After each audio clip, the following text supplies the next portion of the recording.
Welcome back to the DLP Report podcast. On this episode, we discuss everything Avengers Campus Paris, from the attraction to the food, merchandise, entertainment, and more.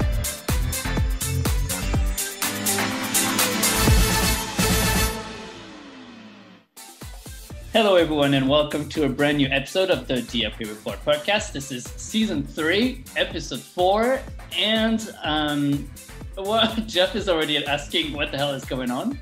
Patrick looked like he slapped himself, but I know he didn't. But I was just coughing. I was getting ready for my scène. I was just getting ready, getting my beautiful voice ready to speak to the lovely listeners. That's all I was saying. You do need a good slap before starting this podcast. I'm here joined today again by our lovely co-host Jeff from DLP Town Square. Hello. And Patrick from the DLP Report team, who is now cuffed and slapped himself. Hi, everybody. And we have a special guest today. It's Arvid from Travel to the Magic. You may know him from Twitter, Facebook. I don't know, Arvid, what platform are you on?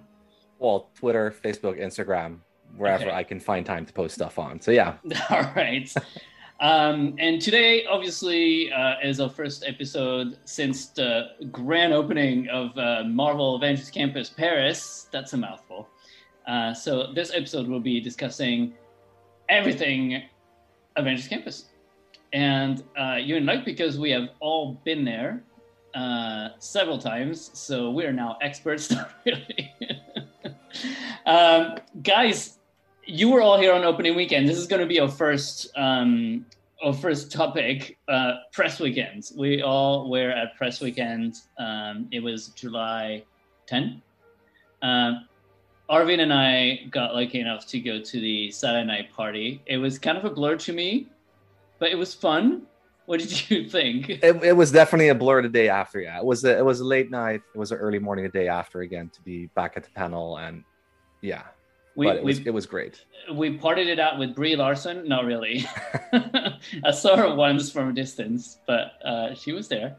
No, it was on Sunday as well. She was just walking around the campus. Oh yeah, because I remember dashing out of Stark Factory to go take a photo of her. I was standing there. I was watching. I think it was like the Thor show, and she was like, "Oh, excuse me." Oh, well, her handler was. She wasn't excusing. No. Well, she seems. Since we're talking about Brie, she seemed absolutely lovely every time I've seen her, and in all the videos that I've seen, she did that sort of a surprise the cast video and everything. She seems absolutely lovely, and the best part is that she seems to be so into it. She loves being Captain Marvel. She loves Marvel. She loves being there. You could really see it, and it's really nice to see from celebrities who. Usually, I mean, not usually, but some celebrities will just show up at an event and be like, hi, hello, cool, bye. But she genuinely just wanted to be there and ride the rides. She was doing like live stories from the park, just like geeking out over just everything. So there was actually a celebrity, though, that was a little bit to what you just said, Ben, right? It was one of the other celebrities on the Quinjet platform the same night Brie was being... Really nice. I'm not going to mention his name, but we might all know who it was. The one who shall not be named. Yeah. So, I'll say it. Bob Chapek was there. And, it was weird seeing him in person. He does look... I'm not going to say anything. He was there. He was there. The Pride. Everybody's favorite Lion King show. Yeah. He was... but even just to call devil's advocate, I think it would have been really bad form if he hadn't have turned up, because this is a big milestone for Disneyland Paris. So, I know the fans aren't really crazy about him, and I know the business is kind of going a bit weird at the minute, but I thought it was still pretty cool that at least, because he could have just sent a video message. Yeah, no, I think, Disneyland Paris, specifically since it's been taken over by the Walt Disney Company in 2017, 2018, I think it's nice to see a little bit more kind of enthusiasm from the Walt Disney Company for Disneyland Paris. So, I understand that people aren't crazy fans of Bob Chapek, but I still thought it was nice that he bothered to come. Do you know what I mean? For sure, it was nice. It was just the feeling I had when he was doing his little speech. It was just not as organic and nice as with Brie Larson, for instance. And Brie really was there. Ship president, it seemed like she was really excited to be there, and we saw that later on. But with him, I just had the feeling like he just got off the plane. Like I just got off the plane. I was on for 9 hours, and I'm just really tired. I want to go to bed. I mean, do you remember the presentation at D23? Like, he is not a good public speaker. I think that's just how he is. He just comes out as like a weird, like, soulless robot when he starts speaking. And he's got to brush up on that because he's doing stuff in a month's time at D23. He's presenting also, the Legends panel. I agree with you, Patrick, that it's actually really a good symbol that he came. And also, it is kind of a low-risk event for him. It was a party with, VIPs and invited media. He was not going to get egged at this party. I don't know. I hope they're searching bags at D23. But I don't think anybody will do it. I mean, it's always big talk, but you're not going to resort to physical altercations with such a person. I feel like worst it's going to be muted applause.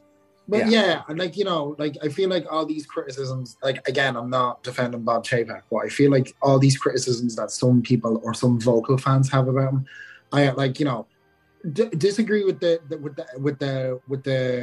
acts or what the person does, but not like, I've seen people saying quite nasty things about, I saw some tweets going around about how he looked or how he was, or blah blah blah. I'm like, okay, criticize the speech, not the person. Criticize what he does, absolutely, who he is. And I feel like some, in the Paris community and in the theme park community in general, I do think there are people that really just need to remember, you can criticize what the person does, but like, you need the person out of it. Like, do you know what I mean? Like, physical looks and all that kind of how someone talks and blah blah blah. I'm like, like that, I'm less cool with that. So like, I think it's going to be interesting in D23 to see how, like, because I feel like in America, the American fan base is like, a part of the American fan base is like properly roiled up against Bob Chapek, and like you said, I think it was a low risk situation to wheel him out in Paris, in a situation where 90% of the people didn't really care about the fact that Bob Chapek was there, and they were more about trying to get content or trying to report on it for some specific reason. So like, I don't know. I feel like, again, I'm not like a massive Bob Chapek fan, but I feel like some people take it like a bit too far. Like it's ridiculous. And I mean, being at the events, when I was like standing a meter away from him, I was still kind of like, not fangirling, but I was like, oh my God, that's Bob Chapek. I think it's also important to say that the biggest company, one of the biggest media companies in the world. So you're kind of like, oh my God, like, is right there. But yeah, I think also a lot of the things you don't like, they're not necessarily him. Like there's some decisions that will be. There's some decisions that will be because of the budget that he as a CEO passes down to parks, experiences, and products. But he's not sitting there all day going, well, what if we cancel this show at Disneyland? It's the mob in Paris, yeah. I mean, we don't know. We don't know. He's not going into that granular detail. Well, yeah. No, I don't think so either. But, I mean, it's great having him here. To Patrick's point, it just sends out a message, we know Paris is there. We're investing in Paris. You can never get everybody to be happy on what we're doing. I mean, it's just what it is. And when push comes to shove, it's the stockholders. They're the ones there. Like, those are the people he works for, period. And his own employees. But yeah, I mean, then just become a shareholder. Stock goes up. Yeah. Just become a shareholder and vote, right? And talk about Disney parks. Everyone was like, oh, but where is Josh tomorrow? Well, Josh tomorrow was on the following plane a week later. He was having the time of his life. Oh my God. I mean, I am a big fan of Josh, again, like aside, it's kind of like the opposite as Chapek. With Chapek, I kind of look at the business side of things, but with Tomorrow, you just can't help but just liking the guy because he's just a big child. He was just like skipping down the arcades in Disneyland Park, and he was right there Destination in the rain. D when he's like, and this is back, and this is back. I just remember him like going, and churros are back, and it's just like, my favorite right there. And so he showed up for the actual opening to the public on July 20, and he was standing there with Natasha Rafalski, which we should also mention because we're so used to her being here and making the speech. She was also there for everything. Like, we've seen her at the press night, we've seen her at the previews, we've seen her like in the park, we saw her on opening day. She was also there. And the thing I loved about Natasha is that it was like a real proud moment for her, because like this is like a big project that I know she's been around for like a big part of this project, and like just seeing her around, and she was like greeting guests and like, you know, talking to people, and I got a little chance to speak to her as well, and like you know, I understand that like there's a large part of this is media and marketing, and she's not going to realize like, yeah, whatever, but like she looked real proud and real happy and was really excited, and we were kind of giggling about like what our favorite parts of the land were and stuff like that. I made a tweet about it, and I was actually kind of happy that like some people agreed. I think Natasha has been doing a pretty fantastic job with like what she can do from her. It's like, you know, that's a good point that was made earlier about like, you know, a lot of it is kind of budgets and what you can do. So like, it's not because Natasha Rafalski is the president of Disneyland Paris that she tomorrow's kind of like, and I'm building a new ride in Disneyland park. Like, do you know what I mean? Like, there's a lot of things that come from above your pay station. And I think what the tools that Natasha has at the minute, she's doing a fantastic job. And I actually thought it was really great just to like be able to like, you know, see her in the park. She's been around in the park all the time, and she looked really proud and happy for the guests, because it was like, hey guys, we have like, it's us now, and we have something fun to play with, not just America or Asia. Like, there's something here in Paris, and I thought that was really cool. And Walt Disney Studio Park looks like a chicken again. She's definitely grown into a role. When she first started, was it 2018? I think it was. I think she was thrust into the role probably before that she really knew that it was coming, because obviously Catherine got moved to Parks West, as it was called back then. And over the course of the last, I don't know, maybe let's say 2-3 years, definitely since the reopening, maybe slightly before, she's definitely grown into that role. I think she's doing some good things at the moment. The parks are in great shape. Disneyland Paris is in really good shape right now. It is. Yeah, and she's keeping an eye on everything. She seems to be quite involved, and she's gotten better at public speaking, which is good. Oh, yes. And like, I mean, because like it's not that she's not really good, she just gets so nervous, and I get it. I mean, you know, when your body gets nervous, it just happens. Yeah, and I get that, but like as well, I think Jeff has a good point about specifically from reopening. That's the first time that I remember her being just absolutely accessible in the park, and you can walk up to her. And I when I walked up to her recently in Avengers Campus, she was like, "Oh, hi, Harry." Like, she's really easy to talk to. Like, when you walk up to her, she does have her team around her, and her team, I remember because Catherine was like a superstar, and I remember the only time I got to meet Catherine Powell, she had a massive team around her, and there was people pushing her out of the way, and it was like literally Lady Gaga had descended into this Paris, and I was like, you know, whereas with Natasha, it's always really chill, and you can walk up to her, and she's like, absolutely, 100%. How are you? And she tends to remember you as well. Yeah. 100%. She does. I walked into the park the next day for the launch. She's like, "Oh, hi!" Like, you know, it was like she knows, and I think, you know, that's another thing as well is like, yeah, okay, I understand that. Like, public speaking is like, it's hard, and it's a skill, and you hone your skill and whatever. But just from walking up to her and talking to her, she's always been very pleasant and very friendly. And so, like, you know, I did notice if you look at our video of the opening morning, which was shot by Patrick, at some point the camera goes towards Natasha, and Natasha's like, "Hi," and that's Natasha just waving hi to Patrick. She's like right next to Josh and everyone. She's like, "Hi, Patrick." I was actually thinking a second ago, whilst you were talking about people from the Walt Disney Company coming out for the opening of the land, it's kind of interesting that it exactly mirrors Ratatouille, because Ratatouille was Bob Iger for the press event and Tom Staggs for the grand opening. Yeah, I don't know. It just, for some reason, it just feels fun. Well, it's a fun, weird fact. There you go. It's a working formula. And, you know, someone else also who was there is fashion icon Jill Estorino. And we don't hear from her much. She is between Natasha and Josh, and she's in charge of Parks International. I'm not really sure what exactly her role entails, but she seems to be having fun doing it. I don't know. I feel really bad because when I met Josh, and I had a chat with Josh, and he was like, I just like very brief. I wasn't a massive Josh D'Amaro fan, but when I saw him out meeting guests, I was like, I have to go and say hello. And he, in the little small interaction that we had, he totally turned me around like 180. I was like, oh my God, he's actually really like sweet and charming. And I feel really bad because I took a picture. I was like, can I just take a picture? And he's like, yeah. And in the background, you can see Jill, and she's like just really happy in the background. I'm like, I'm really sorry. But like a bit like Ben, I was like, I'm really sorry, but I don't really know what you do. So like, well, you're like, here, hold my Spider-Bot bag. and she's like, oh my God, yeah, you got a Spider-Bot. Like, you know? That's going to be a fun panel at D23, actually. Parks Experience at Products with Josh. That's going to be good fun. Yeah. And not to deviate too much, but like, what the hell are they going to announce for Parks at D23? It's really weird because is there if you any look at projects?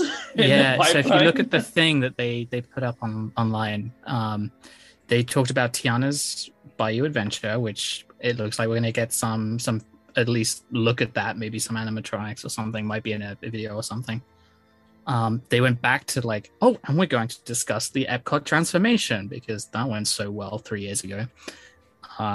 And they said Frozen experience is coming to our parks. I have very low hope for anything Disneyland Paris. Traditionally, Disneyland Paris likes to make their own announcements and keep all the goodies for themselves. But last time was Art of Marvel. They gave us some concept art from Art of Marvel. Oh, right. But it wasn't like the announcement. No, but it was in there. Yeah, I'm sure. What did they give us? What did they give us at Destination D? They gave us something at Destination D last year. What was it? Probably some campus. Oh, I'm gonna look it up for a second. But there was something at Destination D. But I mean, yeah, it's funny because this is the last topic I have on my list, but that's okay. We just throwing shit around here. We'll come back to what comes next, probably. But yeah, what comes next? And I guess maybe they'll show a little bit. I mean, because what comes next for Walt Disney Studio Parks is, the gardens, the avenue, the restaurants, the flat ride, this thing. Because what comes next is not really Frozen for us. So there's something before. So we'll see. Anyways.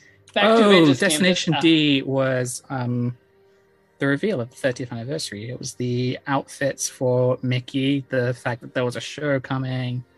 There was some photos, the first actual photos from inside of Avengers Campus as well. Remember GLP 30? Oh yeah, that's happening. It feels like that was just like 2 years ago. But no, it's still going on. For now. So after all the press media previews were cast previews, which was kind of fun, and then AP previews, which also went pretty well. But to be honest, I think some of the cast previews were before the media event, right? We had cast preview before media event, and then after the media event, it was test and adjust. Family. It was a bit different. Right, it was cast like with family. It was no photos. Before the press event, they couldn't take photos, and they couldn't take anyone. And they were actually having a really hard time getting people in for test and adjust because you had to just go in your free time. And, once you've been once, you're not going to go like 10 times on your free time. But then once people... Aren't you? Well, yeah. I mean, says Patrick, who's been like 20 days since almost every day of operation. and I still want more. I'm like, when is the next trip? It's just insane. I mean, it is that good, to be fair. Like, it is. Yeah. If you're listening, again, I don't want to be patronizing because I don't know who listens to this podcast. But if you're listening to this podcast and you haven't been to Disneyland Paris, or it's been a long time that you haven't been to Disneyland Paris, and you're considering going to Disneyland Paris, with Disneyland Paris 30 in Park 1 and Campus in Park 2, it is literally the best time to visit Disneyland Paris. It is insane. There is so much to do. There's so much to see. There's so much to like if you want, if that's because that's the thing I like. I love like shopping and stuff. So there's loads of stuff that you can look at, and it's all like lots of it's brand new, and like it's a fantastic time to come and visit Disneyland Paris because it's just so good. And your check is in the mail.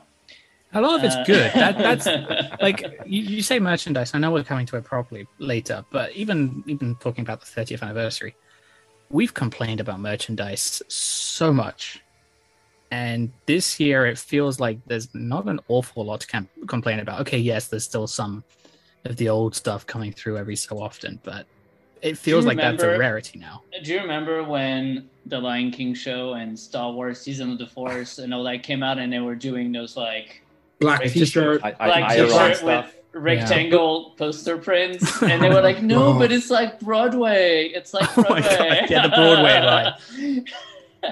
They do that on Broadway. I'm like, yeah, because they're cheap and tacky. Those t-shirts, like, I mean, Broadway they don't even has do evolved. It that often on Broadway. They don't do it on Broadway. They may be in like the 90s. I don't know. Just yeah, and then they were all on sale, and everyone was like, well, yeah. There's Broadway. Yeah. Anyways, so let's talk about the actual land, and I think the first topic we need to talk about, because it is. Well, actually, both attractions have had the load of controversy. But I think the biggest controversy was Avengers Assemble Flight Force on ride. It is dark. It is dark, and it has projection screens. Don't do it on single rider. Which, don't. You know, I mean, I'll be honest, like, I didn't get much, spoilers or whatever about what was going on before opening, and when they said screens, I thought they were, they have this amazing Samsung wall display thing in the queue. Like, I really thought they were going to be LED screens, and they want to be like next to the track, some like super HD thing, HD LED tunnels and all that. And then, yeah, when you ride it, you realize that actually it is pretty much Hyperspace Mountain with no physical effects. It's just a bunch of screens. The launch is cool. They have this cool LED flash line looking thing. And I so forgot about the launch, though. I mean, the launch is the exact same as Rock and Roller Coaster, but I kind of forgot how heavy it can be if you are not paying attention. So yeah, one of my videos, like 45 seconds in, I start swearing and shit, and people are like, "Are you okay?" I'm like, yeah, it's just I forgot how this went. Do you remember when we went on that ride for the first time? We were together, right? And we were together, and you forgot your glasses. You had your camera in your hand. I had my camera in my hand. We were like, maybe we should put this away because it might like. Yeah, but then no. Then I was like, I'm gonna take a video, and basically because I was holding my phone so tight, I pushed a button on the side, and my video stopped midway, and I had to like reopen my camera midway. Don't do that, guys. Do not take your phone. Of course, if you care about your phone. And it's a really shit video, but it did really well because no one had taken videos before in there. But yeah, I mean, also, was it that night? I think later in the night, I somehow went in there and I was alone on a train. If you've never been alone on this massive piece of metal that is swinging around the track with no one else around, it is the creepiest stuff ever. I was like terrified. But yeah, so people are quite disappointed that there's not much going on the ride. It's still a fun coaster.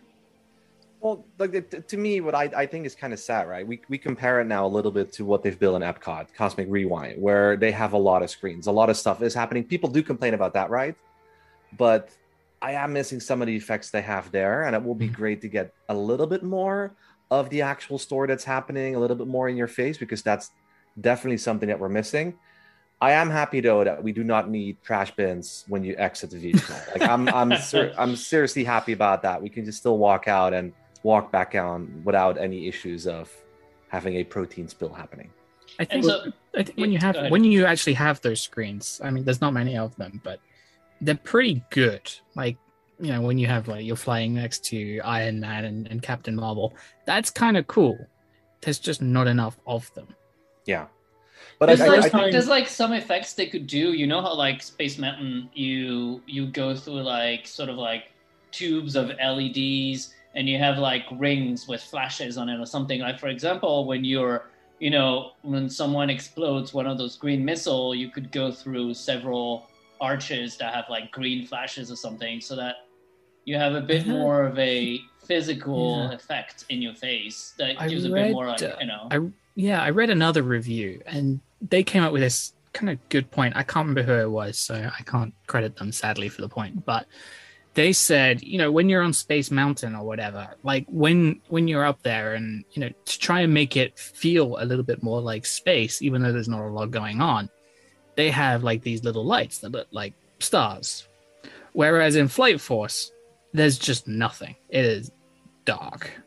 Yeah. Yeah. I mean, apparently they're gonna work on something, so we'll see. It's all rumors. The first time I did it, it was I had to use the single rider line because that regular standby queue wasn't working for some reason.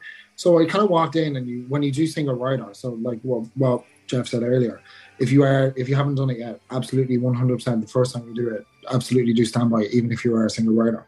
Because I was even in the standby queue, so a single rider queue. I'd done it a few times. It was there last week, and I was in the single rider queue, and I got talking to a guest, and they had only ever done it on single rider, and they had no idea what was in the queue. And I was like, oh my god, you definitely have to go and do the regular queue, because you bypass literally everything and you just walk into load when you're in single rider. But anyway, the first time you don't get the story.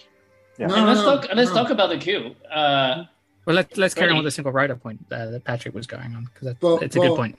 But yeah, so the first time I did it, and you just walk in, and then you get into the train, and you kind of go around, and you're like, that was when I felt immense disappointment, because I was like, what? I don't understand. But when you go through the queue, and for me, it's a story in 3 parts, and the first part, some guests get it and some guests don't, because for me, the first part is when Friday is like, we need your help in Avengers HQ, report to Iron Man for your mission brief, blah blah blah, and like, depending on what Friday is saying to guests, because you can't be saying that on loop. So depending on what, because you can just wander up, and you're like, and then Iron Man's starting talking to you about missiles, and you're like, I don't know what's going on, and you're like, I kind of missed the first part. So the first part is like, you have to go to mission briefing, and then depending on how long the queue is, like that big screen that Ben was talking about, you could literally just walk by it. Like, doesn't, like, sometimes the queue isn't long enough for you to stop and look at what's at that screen, so you could just keep going. So then you're in this, when you get into the room with the animatronic, you're like, what's going on? So but the when you don't get the full 3 acts to the story, which is like the entrance, and then the line, and the pre-show, and then the actual coaster, then the coaster on its own, you're like, okay. But when you put it all together, and that, when I seen criticisms that people have of the ride, and I understand their criticisms, and I share some of them, but when you take it as an experience, from like Friday's telling you, okay, we need to go, you walk in and you're like, okay, there's like missiles, and we need to call a hero, and we don't know what one is going to get here in time, and then you go in, and then Iron Man's like, right, you're going to distract the missiles, and then we're going to take care of them. Then you like, okay, and then you get into it, and then you do, like, the quality of the projections when you are going around the ride is very easy to see, that you can see Carol and Iron Man destroying missiles, like you can see them doing it. So like, that's like, when you take it as a whole experience, it's really, really good. If you just take it as, I'm a ride queen and I just want to ride, then you're like, okay, yeah, there are things that are missing. But if you are a ride queen and you really just kind of want a ride, then you just really care about the thrill and the sensation. What you like, the story is like, for me, I'm more into the story, and then the story kind of pluses the ride. So like, I really enjoyed like the whole like queue and then coming into it. Whereas then some people, I feel like, are complaining. They're like, oh, I can't believe they took Rock and Roller away. Are you insane? You needed Rock and Roller Coaster to understand the Paris pre-show. You needed to have been on the Florida version of the ride to know who the hell Ali was. She walks in and you're like, oh, Ali, and then he's like, please exit the doors to your left. I'm like, okay, I don't know what's going on. And then you get on the ride, and it's literally, I'm like, I'm sorry for all those people that like Rock and Roller Coaster, but like 90% of the time that I was ever on that ride, there was either a problem with the audio, the lights weren't on, because people would be like, oh, what light set did you get? What color set did you get? I'm like, there wasn't lights in there. Like, it was literally like, not a lot of time it didn't work. So I feel like people are being overly harsh. Yeah, and I understand people's criticisms, but I feel like they're being way overly harsh. Yeah, I agree, because my first ride was exactly the same, and I'll come out and say that I was never the biggest fan of Rock and Roller Coaster. Didn't really like it. I thought the music was great, but that's about it.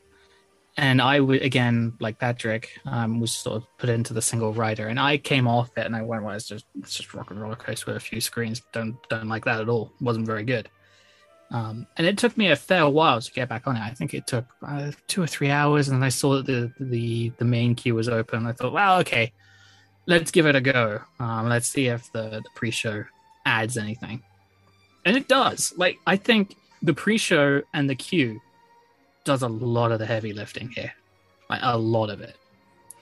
I mean, to be fair, I think like, just without it, you're not going to enjoy this ride as much as, unless, like, you might love roller coasters and you might like Rock and Roller Coaster as just a piece of thrill ride. And if you do, then do Single Rider, because you're going to have a great time and you're going to love it. But if you care about story, if you care about the Avengers, if you want it to kind of link into the story of campus, the films that you've actually watched, then you can't do Single Rider, at least not on your first go. But I mean, I feel like also, why are we surprised? They didn't have much to work with. It is a 1-minute coaster in the dark. How are you going to loop in the entire story of the Avengers in there? So, of course, I think there's things you can do in the Single Rider queue, right? There are things you can do in the queue, but they just don't. They put up a poster of, like, I can't remember which. There's like a poster of a couple of Avengers in the Single Rider queue, but that's about it. Single Rider is if you just want to ride the ride, you know. I think maybe it's not too clear, but, like, for example, I've done Single Rider at Spider-Man Web of Adventure, and they made me skip the pre-show as well. But I don't think you can don't do always. The pre-show. Yeah, we didn't have a choice. They were just putting us in that hallway. But when I've done Single Rider twice on Spider-Man, and both times they made me do the pre-show. And one time, so the pre-show, I know we're moving on to Spider-Man, but in Spider-Man, there's a gate, and like it kind of blocks off a corridor in either side of the pre-show. So that's where the Single Riders will stand, and that's where they will go and join the Single Rider queue by leaving the door that's beside them. But in one time, we were literally about 45 Single Riders were put into the regular queue, and then the regular holding area for guests to watch the pre-show, and then we are brought out through the side gate to join the Single Rider queue. So I think specifically for Web, I don't know if we're finished talking about Flyforce, but specifically for Web, operations seems to be kind of an issue there, and it's never really the same thing twice. I think what's happening at Web is that if you have too many people in the pre-show, and I think that's valid for all queues and operations, is that I think sometimes the pre-show is overloaded and there is actually no one on the other side. And so everyone has already boarded the vehicles, and so the queue that's after the pre-show is empty. So they tend to, like, let people through, because otherwise, you know, they're losing some capacity there. And that's true, but the time, and again, it's not to contradict it, but that time, I think I sent pictures in chat. The time that happened to me, where they brought us in a group of 45 people as Single Riders to watch the pre-show, they then put us into this corridor, and then they had announced the Single Rider queue as 5 minutes, and from walking through the door, excuse me, until I got through the exit, it was 1 hour and 10. God. Well, let's talk about. So wait, are we done with no, we should talk about the queue, because the queue is good. Yeah, the queue animatronic, but I also want to talk about, especially for Flyforce, the photo kiosks. I mean, I think that was one of the first time they were really in a high traffic area and where a lot of people were trying to get their stuff. But let's move back to the queue, because otherwise we're gonna confuse people. Right.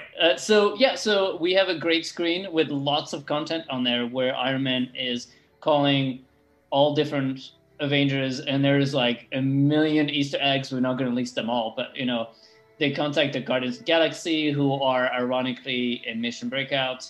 They contact Ant-Man. They contact all those different heroes, and no one can help. And basically, this is why we have to help.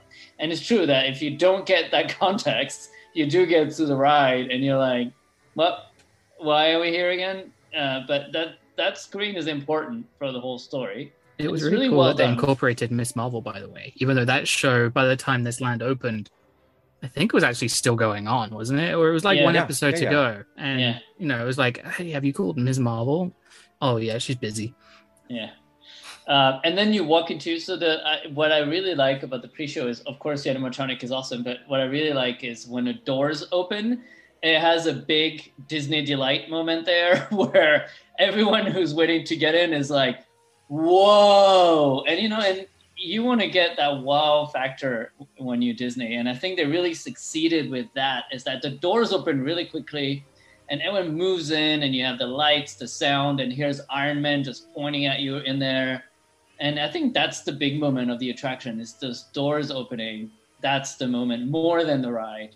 And then when you have Brie Larson, who's I feel like sometimes you don't really care, and sometimes whatever. I feel like Brie Larson actually like explaining the ride in English as to what's going on and whatever. It really pluses it as well, because you're like, oh my god, that's actually Captain America. Like genuinely, Captain America is literally like floating around. Captain Marvel. Oh. Okay. Same. Sorry, Captain Marvel. Miss Marvel, Captain America, Captain Marvel. Yeah. There's all those I'm sorry. And then you've all these people that are like, who's the real Captain America? Sorry, Captain Marvel. We're not opening that file. But no, I feel like I it's kind of one of the rare times, because like before we had Jeremy and Irene were like the big stars at Disneyland Paris, whereas like as like the only celebrities that were like actually putting their faces out in the park. And then we've actually, honest to God, like Brie Larson, and I feel like she's really proud of the ride and having a ride and blah, blah, blah. I feel like she does a really good job, and I feel like it actually adds a lot to it to have, you know, like the whole duality of the languages, what Captain Marvel doing it in English and Iron Man doing it in French. I think like it's a real fun pre-show. You're like, okay, you're like, I understand it now, let's go. And they're like, you're like hyped up. And then it's like, and then Friday's like, oh, now it's my favorite part. And when they're sending you off to the safety briefing, and he was like, she's like, the safety briefing is my favorite part. Like, it's kind of like there is a whole like flow. It's really good. Yeah. And doing the ride, she's like, Tony, I don't need your help blowing stuff up. And I'm like, yeah. Yeah. I mean, yeah, and how amazing I think they should have shot a video of her seeing this for the first time. That would have been gold. I mean, she must have been floored. There is a video somewhere, but I think she, or maybe her boyfriend or something, shot it, because there is a video of her. Oh, in the pre-show. I did see that one. Yeah. I did. Yeah. There is a video of her watching it for the first time. It's really cool. I can imagine. And so that's Flight Force. Arvid, let's talk about the shit PhotoPass kiosk. And have we even spoken about the animatronic? I mean, it is the first electric animatronic in Disneyland Paris, 33 functions. I mean, I was blown away. This is where all the money went.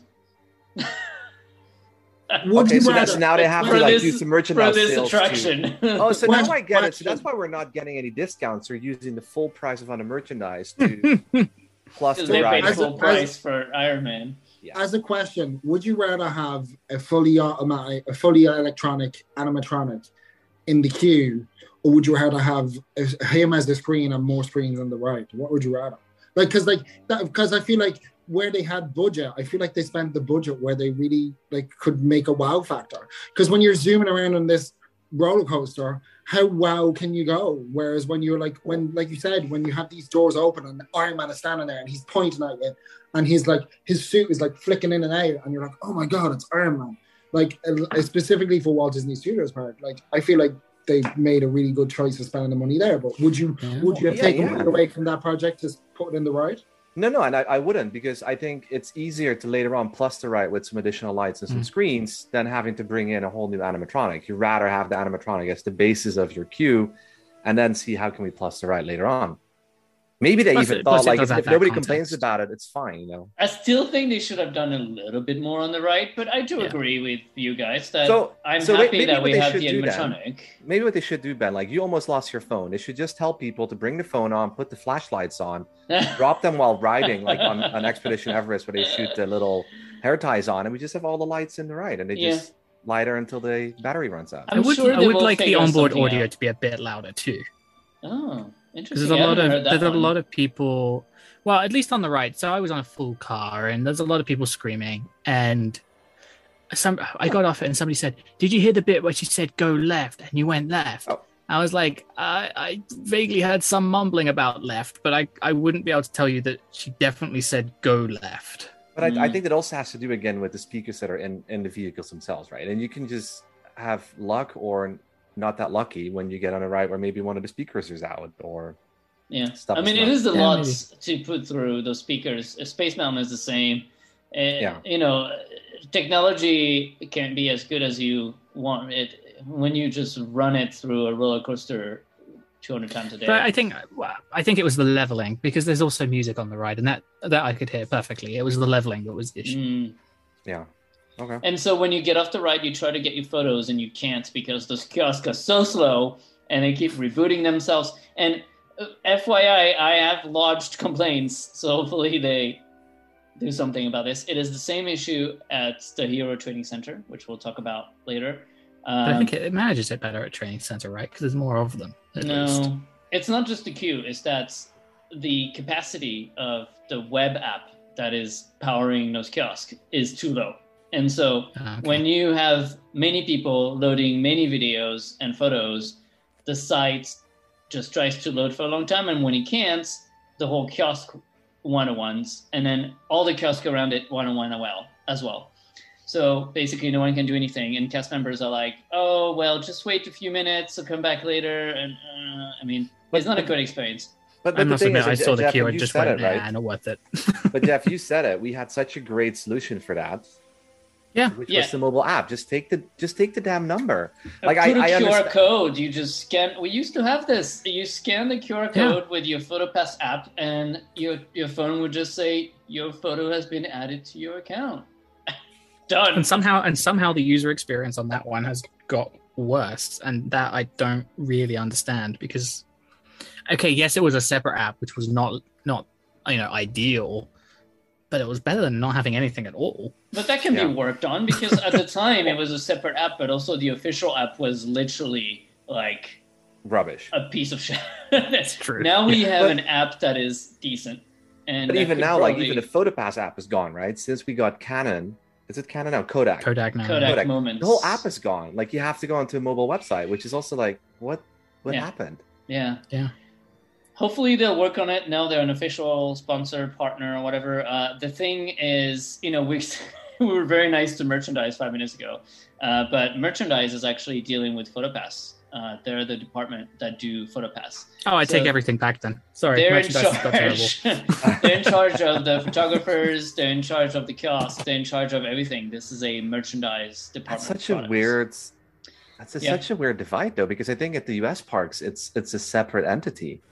So. In Paris, it is ran by merchandise. So, That explains a lot, though. That explains a lot. And they have limited bandwidth, and they have limited, like figuratively and apparently also physically, for the site. And so hopefully they'll work with Kodak Moments or whatever to increase capacity. Maybe it has been fixed already. I haven't been recently. I've been trying recently, but I like that they tried something new, but like it doesn't. Even the screens themselves are really slow, and I know, I know it's so annoying because I'm always contradicting what they're doing. But they could have utilized that space as a small little walkthrough shop that you could be like here, like the screens like we used to have, where you just like scan and you're like, that's my number, that's what I want, and then you walk off and you have your picture, and you don't have to scroll through like loads of pages. You have like stands out with like merch, because they do have plenty of merch for the attraction. So you could have it all there, and then you could have people standing waiting to help you check out. Yeah, that space is really small. It never really worked for Rock and Roller Coaster. They removed it pretty quickly. But they could have extended it. I think they just wanted to consolidate all the merchandise in one place. And that one place is in the Spider-Man Web Adventure building. That's a nice segue. Which is our next topic. So it is a copy of California. So if you know about California and you have been to California, it's pretty much the same. But there's actually a lot of details and Easter eggs in the queue that are Paris only. Posters, props, little screens everywhere with spider bots walking around. I feel like the queue, the fact that majority of it is covered or inside in Paris compared to the queue that I've seen in the States. The queue in the States is pretty much outside, and then the entrance is like two kind of like signs, like web written on it, open house, and that's kind of really it. I feel like it looks a lot even more premium in Paris than it does compared to like California. In California, and it does, right? But I also think maybe they were keeping in mind the bad weather in Paris that we can have, so they really want to have people be inside as much as possible. Because in Anaheim, you do queue up outside a lot when it's too busy.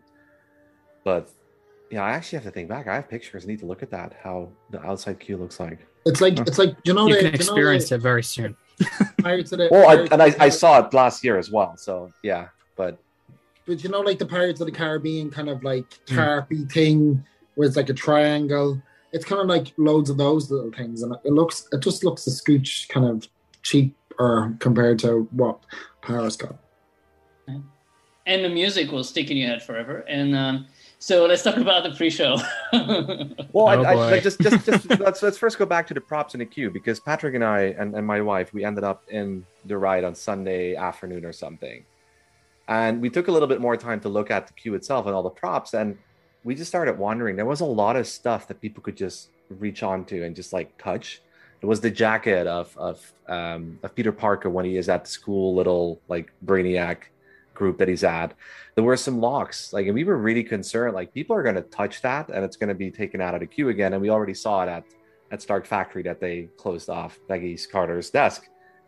But I'm really concerned or worried or interested on what's going to happen with that stuff. Like, are they going to hang it up higher? Going to take it out? What's going to I happen? don't know, because the Pirates queue has a fair bit of stuff. Like, it's got that weird door halfway through. Yeah, but that's just the And door, that's- though. That's like, Yeah, but you know, you can touch it, and people are always opening and closing it and standing on the other side of it. They're not. But it's damaging it. is that intentional? Because I mean, there's the jacket hanging, and Patrick could easily just grab it and just like try to pull it down and just take it. A lady was paying attention to us. We were talking about it. There was a lady looking at us like, "Don't touch it," but we could have touched it. I think there's a difference in that queue is that if you're before the pre-show, you're probably going to be stacked up. And I think there's a difference with what guests do when they're like basically moving very slowly. They tend to touch a lot. But is it after the pre-show? Because once you exit the pre-show, you basically shoot down that hallway. You have no time to touch anything. Like, even if you try to take photos, people behind you are like, move, you know? So this was literally before. Like, so when you go into the actual building, so you have the outside queue, you go in the building, and you get the little loop backs or switch backs. And then alongside the wall, you have a couple of locks, and then you have the little cabinets with the jacket hanging on the top. I actually have a picture of that as well. And you could just literally grab it. It was an actual jacket, right, Patrick? I think you touched it, or at least like, yeah. I could probably. I didn't want to be that guest, but I kind of was like measuring if my arm would go as far, and it would, and I didn't want to be. You're quite tall, though. Yeah, but I feel like somebody's watching you. Then You're not getting very far. Arvid tried as well, and he was like, "Yeah, you know, I could probably get it too." So, like, you know, it's not about being super tall. It's quite low. It's quite low. Yeah, I feel like someone's watching you on camera, and you know, if you try and take it, you're not getting very far. And I mean, also that's part of, I think, designing a land when it opens. There's, you know, they're testing things, and some things make it, some things don't make it. For small details like that, I feel like, you know, they take the risk. They're probably like, well, we have it, let's put it in. If it gets damaged, we'll either fix it or remove it. You know, I mean, but hopefully we do keep a lot of details, because I think Scotland is a lot more detailed generally everywhere than the American land. There's just so much to look at everywhere. I remember after it opened, like, I was still making tweets a week later saying, like, look at this detail, look at that detail, and this is this and this is that. Like, it has more details, I feel like, some of the areas in Disneyland Park, in terms of, like, you know, and all the reference points and all the stickers on the food trucks we'll talk about later and all that. It's just like so much to do. Yeah, we'll talk about Stark Factory later, which is like just it's so good. And so let's talk about the pre-show. So so if Flight Force was too dark and Web Adventure, the pre-show has Tom Holland dubbed in Too French. And so it has been Arvid, I think your wife turned off the lights on. Yeah, looks like it, right? Happy Halloween. And so it's literally been two camps, and no camp is right and no camp is wrong, because literally it has been just like nonstop for weeks of Twitter. So the Anglophones complained that, you know, why did you dub Tom Holland, where you could have basically keep him in English and put the sort of like subtitle track, because on the side there's a subtitle in English right now. They could have put the subtitle track in English, in French, and Tom Holland in original, because that's just makes more sense. And then the other camp was saying, well, Disneyland Paris is in France, and a lot of kids are going to come in, and they don't necessarily speak English, and they don't necessarily are going to want to read the subtitles, so it's better for them. There's a third way, right? The third way is to be random. No, not even that. So Flight Force does this quite well, actually. So the one who you can't see's mouth, so in this case is Iron Man, he speaks French, and that's perfectly fine. The one you can see, the actor, and you can see their mouth movements, in this case Brie Larson, Captain Marvel, she speaks English. And the way that Web do this is they decide that the AI, so the thing you can't see, and Tom Holland should both speak French. No, but Sharon doesn't always speak French. Sharon no, but she starts French. in English and she says something like for your convenience, we've created this translation device that appears right here, and then she switched into French for pretty much the whole thing. No, but then she like, and again, I don't want to be like nitpicking, because me and Arthur and myself, we had this conversation, and I'm sorry, because I know you haven't made your point yet, but the point, the thing is, if you go in as a complete Anglophone or a complete Francophone, you're guided through the whole way, because so Sharon greets you in English, and then she does switch a little bit into French. But with the translation, the real-time translation device that they've created, and the fact that Sharon, again, because you can't see her, she speaks a little bit in both, but predominantly in English. And then once you get into the ride, Tom Holland, or Spider-Man, sorry, is talking French to you, and Sharon is guiding you through all the way in English. So there is, like, I understand that people don't have their preference reflected as to what they would personally want to see. But like, because Arvin and myself, we were looking, we're like, oh, like for Anglophones it's difficult because blah blah blah. But if you do listen through the whole way, when you get into the ride vehicle, Sharon is telling you, okay, now you're gonna, like, you can pull things and you can push things and blah blah blah. So like there is a continuity in where if you speak either of the two languages, you get 100% of what's going on around you. But then of course, the translation thing's too low as well, by the way. Yes, separate point, but that. Yeah. If you're at the back of the room, you can't read that. That's quite poor. Yeah, but if you're at the back of the room, and again, I don't want to be like devil's advocate. If you're at the back of the room and you can't see, then you just move, right? Because like, you can't just barge your way to the front of the room. No, but I'm not saying that you're going to barge your way to the front of the room. If somebody is in front of you, you're going to move to, like, so that you can, like, see it. Like, you're not going to. It's not always possible. And Patrick, you're actually tall. I mean, they're smaller people, right? Yeah, they should have extra screens, like on the ceiling or on the sides. There should be something there. But for me, I don't know. Dubbing Tom Holland is as unforgivable as in Art of Animation, way back when you were greeted with "Bonjour, je suis Roy Disney," and you just go, "Oh boy, oh boy, we're doing this." Yeah, I mean. Especially, I don't think there's a right answer on this. I think they could also randomize it, and so when you enter the pre-show, sometimes you have Tom Holland in French, sometimes you have him in English, and vice versa. And you had this whole film, as Chris Van der Sand kind of said, like, it makes it worse. There was a whole second Spider-Man film where he kind of fumbles his way through European countries.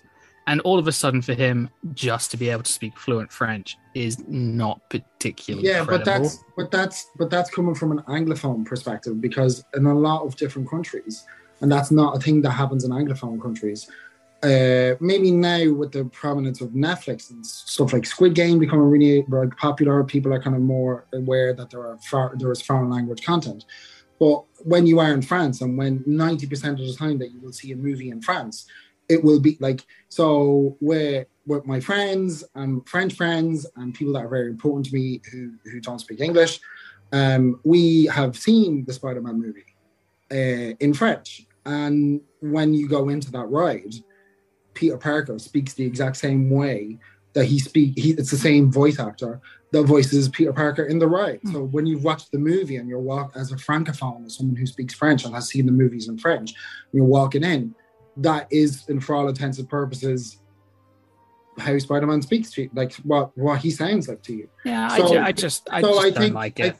I understand that people don't like it, but I think it's kind of a bit of a shame that in the general Twitter sphere, not between the conversation that we're having. I feel like some people are going really hard on this, and I'm like, it's really strange because when I was thinking about it earlier, these films or characters or icons would not be as popular as they are today in France, Spain, Italy, Germany, other countries. I don't want to talk about other countries. I'll just talk about what from my experience in France. There is not a massive appetite for reading subtitles and listening to a movie in English. Like reading subtitles. So, and playing the Dutch card here. In the Netherlands, it is. Yes. The Dutch, but you guys are like really good with English. Everything is in English like, in the Netherlands. I think it's a cultural thing that, like Ben knows as well. Like in France, like a language is like these things are kind of like a little bit more complicated because I know Nordic countries in general tend to have a very good English acquisition and they're quite comfortable and quite good at English.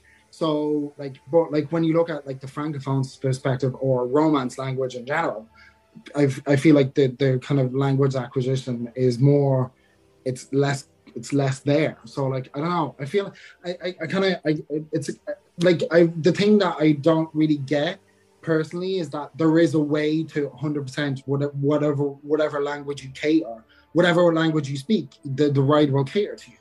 And I feel like people's specific preferences, it's kind of I feel like it's a bit unfair to the Imagineers that because my specific preference wasn't catered to, now I'm like, no, they should change the ride. Like because I'm not saying again, not anyone here, I'm just saying from what I've seen on Twitter, I feel like it's a bit unfair because I'm like, they did a pretty good job to be like, you can understand both.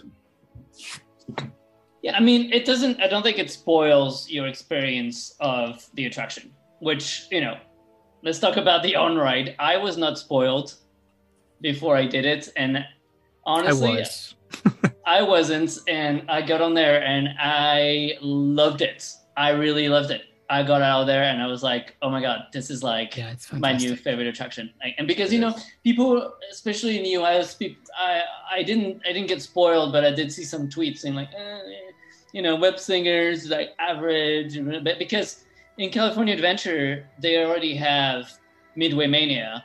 They've been spinning around the screens for like, what, to 10, 50, how many, decades. And this is better than Midway Mania, by the way. Absolutely, absolutely. Of course, this is a big technological leap above Midway Mania. And also I think it's also the way you interact with it, right? I have to say, like, even if it is a technological leap forward, the way you interact with Midway Mania, having to pull the rope, it's just, I'm not going to do it on camera because it just gives a weird vibe here, but it just...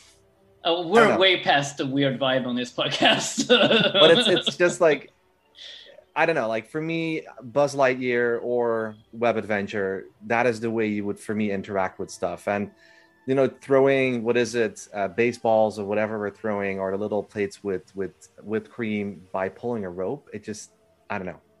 It's weird.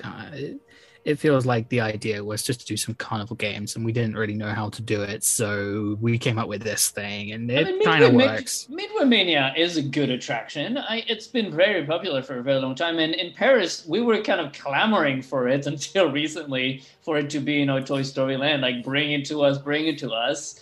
Yeah, but I think we ended up getting the better of the two, because I think where, like Arvid was saying, like the story is there because Spider-Man throws webs from his hands and you are doing the same thing. Like that is exactly what you would expect to happen, and that's what happens. Yeah, and that's really awesome. And so, and I mean, I didn't know what to expect, and I really liked it. And I love the vehicles and the way they just move through the ride. There's little bumps and turns, and the music is blasting so loud that my Apple Watch gives me warning every single time I go in the attraction. And it's fine. And just, and there's also some like physical props in between the scenes that are pretty cool with like, the electricity sparks and all kinds of stuff. The music is really fun.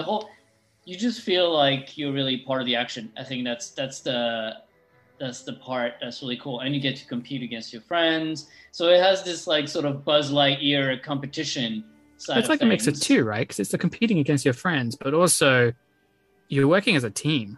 Yeah. Like, your score at the end is a team score. It's not a. And you're it's not an working with individual. Spider-Man. You're helping Spider-Man at the same time. Of course, you're part of the story, and you have a big role in the story because obviously you can see the results of your web throwing. So yeah, I mean, I think it's a really cool attraction.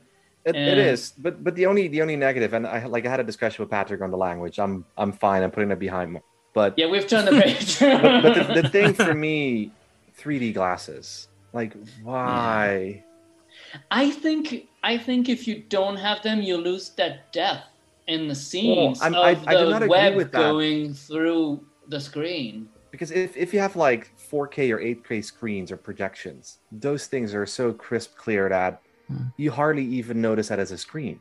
You're gonna see the depth, and do you really see the depth in this ride? Like, all I can say is thank goodness this opened while we didn't have to wear face masks. Yeah. Yeah, because remember Star Tours? No, I don't remember Star Tours during that period because I didn't see it. It was basically looking through a cloud.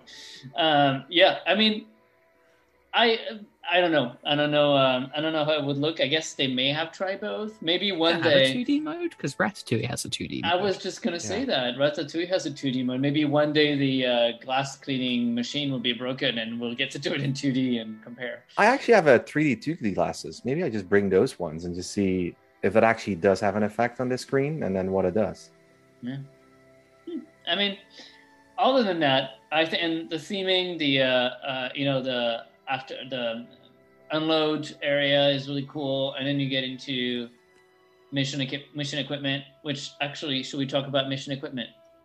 No, I just going back to the queue. Sorry, there's a couple of good things in the queue. Those lockers before the load are really cool. With all sorts of really fun little Easter eggs. I won't say what they are, but if you know your Marvel, they're really cool.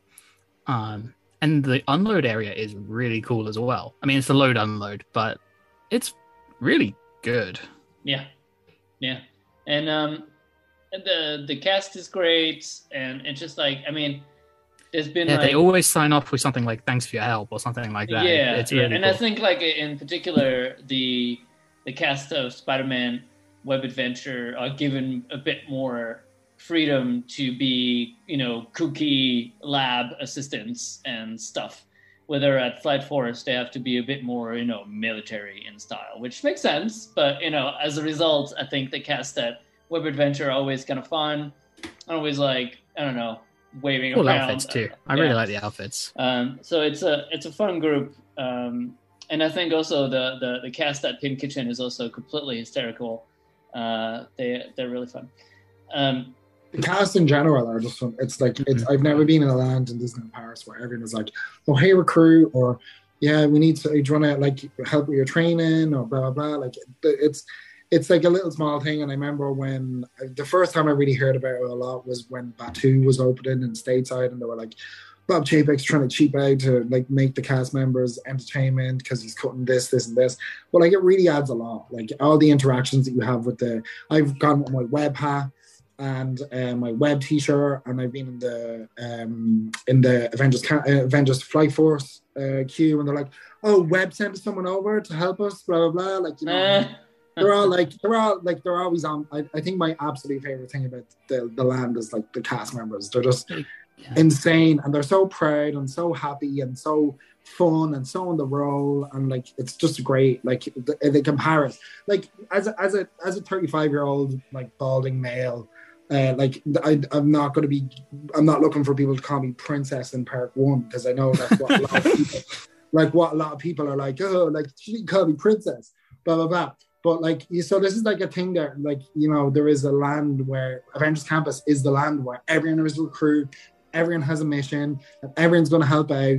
And even when like Friday is like, oh, like at the end of the day, she has a spiel, a spiel where she's like, oh, it's the day's nearly over and we really appreciate your help, but there's much more to do, recruits, blah, blah, blah. Like, so like, it's like the whole way through. It's like, this is the story and we are sticking to the story. It's really, really fun.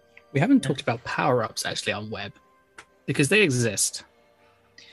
The power-ups, the web tech. Yes. Well, that kind of goes with mission equipment. It does, but it's also part of the ride. So yeah. So a mission That's our equipment you segue. can That's buy. our way through. Yeah, exactly. A mission equipment, which is the shop for the entire land. It's a choice. There's only one shop. it's a good shop. It's a good size shop. It's a good shop. It's a good shop. You can buy those power-ups, which also exists in US. But apparently, I was reading Twitter the other day, and I think we got like some kind of upgrade on the Doctor Strange one. Is a newer model than US. I don't know. Oh, really? I bought that one. Yeah. Good. There's a whole like geek side of this. Now I can thing. take it to DCA and be like, yeah. Yeah, I don't know if they've launched over there. Yeah, and then Maybe you walk in and it doesn't work, and it doesn't work. I was gonna say. Yeah, that's but yeah, I mean, I haven't personally tried any, but you guys have tried some. Do you all have it? No, Arvid, No, you don't have it. No, I think I'm the only one who has done this. We're waiting for the AP discount in September, October. I really like them. It sounds kind of crazy and silly, but it's expensive, but it's so much fun. I mean, it kind of sums up the whole of it being a Disney fan. But Yeah, so Jeff, yeah. what did you actually buy, Jeff? Like, what is it that I you have to bought buy and how do you I extend bought it? the Iron Man and the Doctor Strange web tech thing. I didn't buy the Spider-Man one. That's for another time. So the way it works is you buy the base, which You have to buy the sits base on your arm, and then you buy, and so the base works by itself already, right? And it's about The base 30 works by euros. itself. So yeah, like the power up with the base is it's got a light on it, and the idea is that the light is showing you where you're aiming. And so that's how they hook you into And that's how they hook you. the Yeah. system. But there's a debate on how great or not they are at home, but they do Do you stuff have it? at Can home. we see it on this audio podcast? You probably can't because my light This is is great way radio, too. content. My light is it's way too light in here, but Oh, okay. Yeah, no, I can see it. So that's this the is- Spider-Man add-on. No. yeah. So this is the Yes. default, which is great for audio, I know, but it comes with this little Spider-Man thing, and it's a light, and it shows you where you're aiming. But does it light up the screen? It like puts a little dot on the screen, So you it can see- doesn't, but it doesn't bother the other players. No, Oh. no. And when you're at home, it projects like Spider-Man symbols onto your wall, which fine. Which you do every night before going to sleep. Yeah, I use it as my bat symbol. It's okay, Jeff. You can admit. Do you know, this is the first time I've taken it out since I got home. But I then went and bought the Iron Man add-on, which Right. is like a repulsor type thing, which you can once just slide along, once you have the gateway drug, which is the base, then which is 40 euros. then later on you go and buy the add-on to the add-on. Or you can buy them both at the same time, which is what I did. Right. Also. And so is this the one with the little ball? Yeah, No. so at home it works with a little ball, and it's like a keepy uppy kind of game. In the park, when it's in summer, if you put it into at home mode, put it into the keepy uppy game, it's a really wonderful fan Oh. that will keep you really cool, as I learned on that preview day, because it was hot. Mm. But in the game, it's like an Iron Man repulsor. So instead of throwing webs, you do like I don't know. It's not like you have to like really move it too much. Wait, but- so you don't throw webs anymore? You throw No, some so you Iron so Man, you like power you hold it in balls your hand, things. and you do like a kind of forward lunging kind of motion, and you're like throwing repulsors. So you're acting like Iron Man now. Is that also visible on the screen then? Like, do you see? Yeah. So Yeah, on the okay. screen, instead of you like throwing webs to the spider bots, you actually explode them with the repulsors. Oh, okay. I feel like I kind of need this now. Yeah, Damn it. it's kind of cool. I'm not gonna lie, it's pretty cool. And then I bought the Doctor Strange one, which is more flimsy, so you got to keep that one real safe, because the like the Mystic Arts thing, like it's got these two rotating, not like light strips, but they're It looks really like- flimsy. It looks like bacon. It looks like bacon. And if you pack it in your suitcase and you're not careful, they are coming right off. Who packs it in their suitcase? You're gonna just walk through security with this. I mean, come on, get on the plane. And annoy everyone on the plane. Yeah. It's true. The at-home mode is like you are actually making the mystic arts like portals out of your hands, and I can tell you that I did it whilst I was in the queue for Web Adventure, and every single kid looked and went, "Oh my god!" Yeah, I mean, to me, that's the one that appeals the most to me because I saw it in the shop on press night, and like, of course, they had those cast members with those things like in the shop, and I was like, "What is this? I must have it." And then I looked at the price tag, I was like, "Well, let's think about it." But let's think about this, but yeah. And there's the other add-on then, right? Or what was it then in the store that they're like hovering one of the little balls? So that's on the Iron Man one. That's the one that Jeff Iron Man has. That's the so Iron that's Man like one. that's like the Iron Man at home mode. So like they give you like a set of balls and you can like do stuff with it, and it's kind of lame, but it's fine. It works. Well, the Doctor Strange one. With it, though. Is there a third one? There's a Spider-Man one, which I don't really know how that one works because you're Spider-Man anyway. Okay, so it looks like I will be. Oh, and what does I have so many questions. What does the Doctor Strange one do in the attraction? You're like chucking portals at them. Oh, okay, all right. And that's kind of cool. Like I don't know, you send them off to see Thanos or something. We don't care where they go. But then, so to Patrick's points, right? So if you do wear one of these enhancements, extensions, whatever, it does show up at the end screen, right? So it is visible to everybody else that Jeff had a high score, but hey, he was Iron Man, so. Yeah, I don't think it gives you that much of a boost score-wise. If anything, it's more, for me, it's a hindrance because, like, I only played each with them once. So I did it a couple of times with my hand, a couple of times, once with the Iron Man, once with the Doctor Strange. And, like, I was getting used to it, so I don't know whether it's great or not. We'll find out as I ride it more and more, but also, like, put it in your dominant hand because I did not, because my dominant hand is always where I have my Apple Watch, and it's bulky to put around your wrist. So I'm going to be taking off my Apple Watch when I ride this now. And the charging stuff, is this like micro USB or USB-C or no? So these are batteries. Okay. They have like a little battery thing. I think they're AA. Do they actually sell extra batteries then at the store? Because I can imagine you bring it and all of a sudden you run out. You're like, I need some. Good question. Don't know. I also think it's a screw. It looks like it's a screw thing, but not actually. I think you have to unscrew it. Well, it's the same on the lightsaber.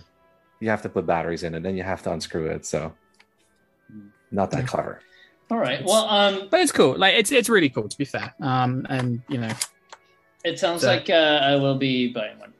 It's a frivolous purchase, but I think you're going to have a lot of fun with it, and it's just fun. It's also a souvenir. We buy a lot of shit that doesn't do anything in normal times. Like, how many mugs do you need? Yeah, now you can pretend to be Doctor Strange at home, which is kind of cool. Exactly. You can just use it on the tube in London or something and freak everyone out.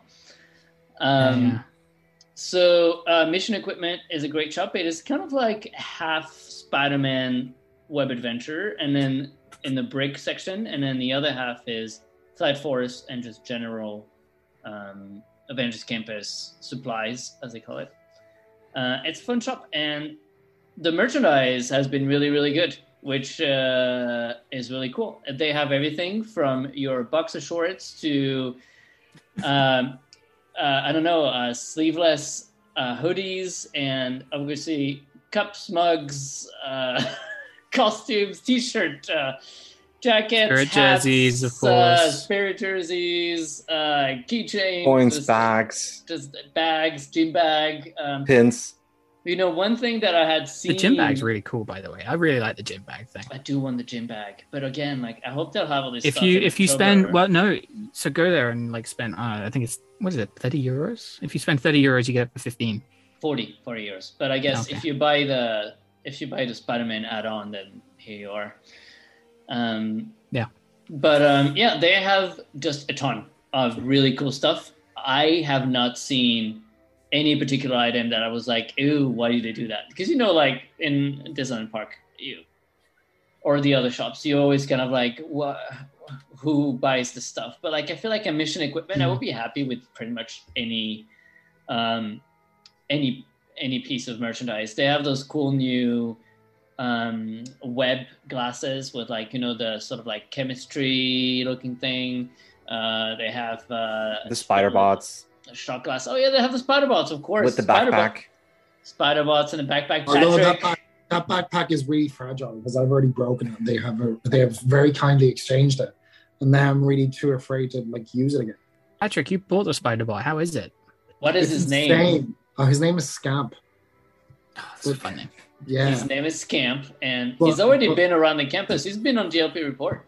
Yeah, he has. And no, it's so fun, and it's like such a little cool thing, and like it's just and then when you have one, like because like we were talking about the cast members earlier, I had them pinned to my bag, and the web scientists were like, "You found one!" Blah, blah, blah. Like they were like really excited to see like that he was locked down and he wasn't going to be destroying the campus, and it's like it's €70, and I know that's a lot specifically with a AP discount, but it's a really just. And then when you have like you can battle them with your friends, and you can buy upgrades, and the upgrades do different things, and like it's stupidly fun. The one thing I really hope that they'll do is that they'll have. Because at the minute they have arenas for you to try them out, but I hope they'll install like maybe a little arena somewhere or set up a little area somewhere that you can bring your bot and you can battle with people. And because like I've seen they've done that in the States, and like every time I've been there into the mission equipment shop, there's like either a cast member is behind the till unboxing one because somebody's out of buying one and they want to play with it now. Or like they're like putting back in the shelves. And like it's expensive, but I feel like for the fun factor and the fact that you can literally play with it in your house and walk it around and like, you know, have it shoot like from its eyes and stuff like that, it's really fun. It's like I think it's my favorite thing from Avengers Campus. It's really fun. I'm actually waiting for a video of either yourself, Patrick, or somebody else having their spider bot walk down Main Street, like walking towar's the castle. Oh my god, yes, please. Can you do it next time, Patrick? I'll put it on the AP report. Yeah. Just like having like 2 or 3 of them and they're like invading. Like, yeah, you can be like, oh my god, one escape to the park next door. It's bringing a new attraction. Oh wait, no, it's not. Mission equipment, really cool store. During the previews, it was kind of annoying. I mean, I understand the reasoning behind it, whether it is for resellers or just for capacity of the space.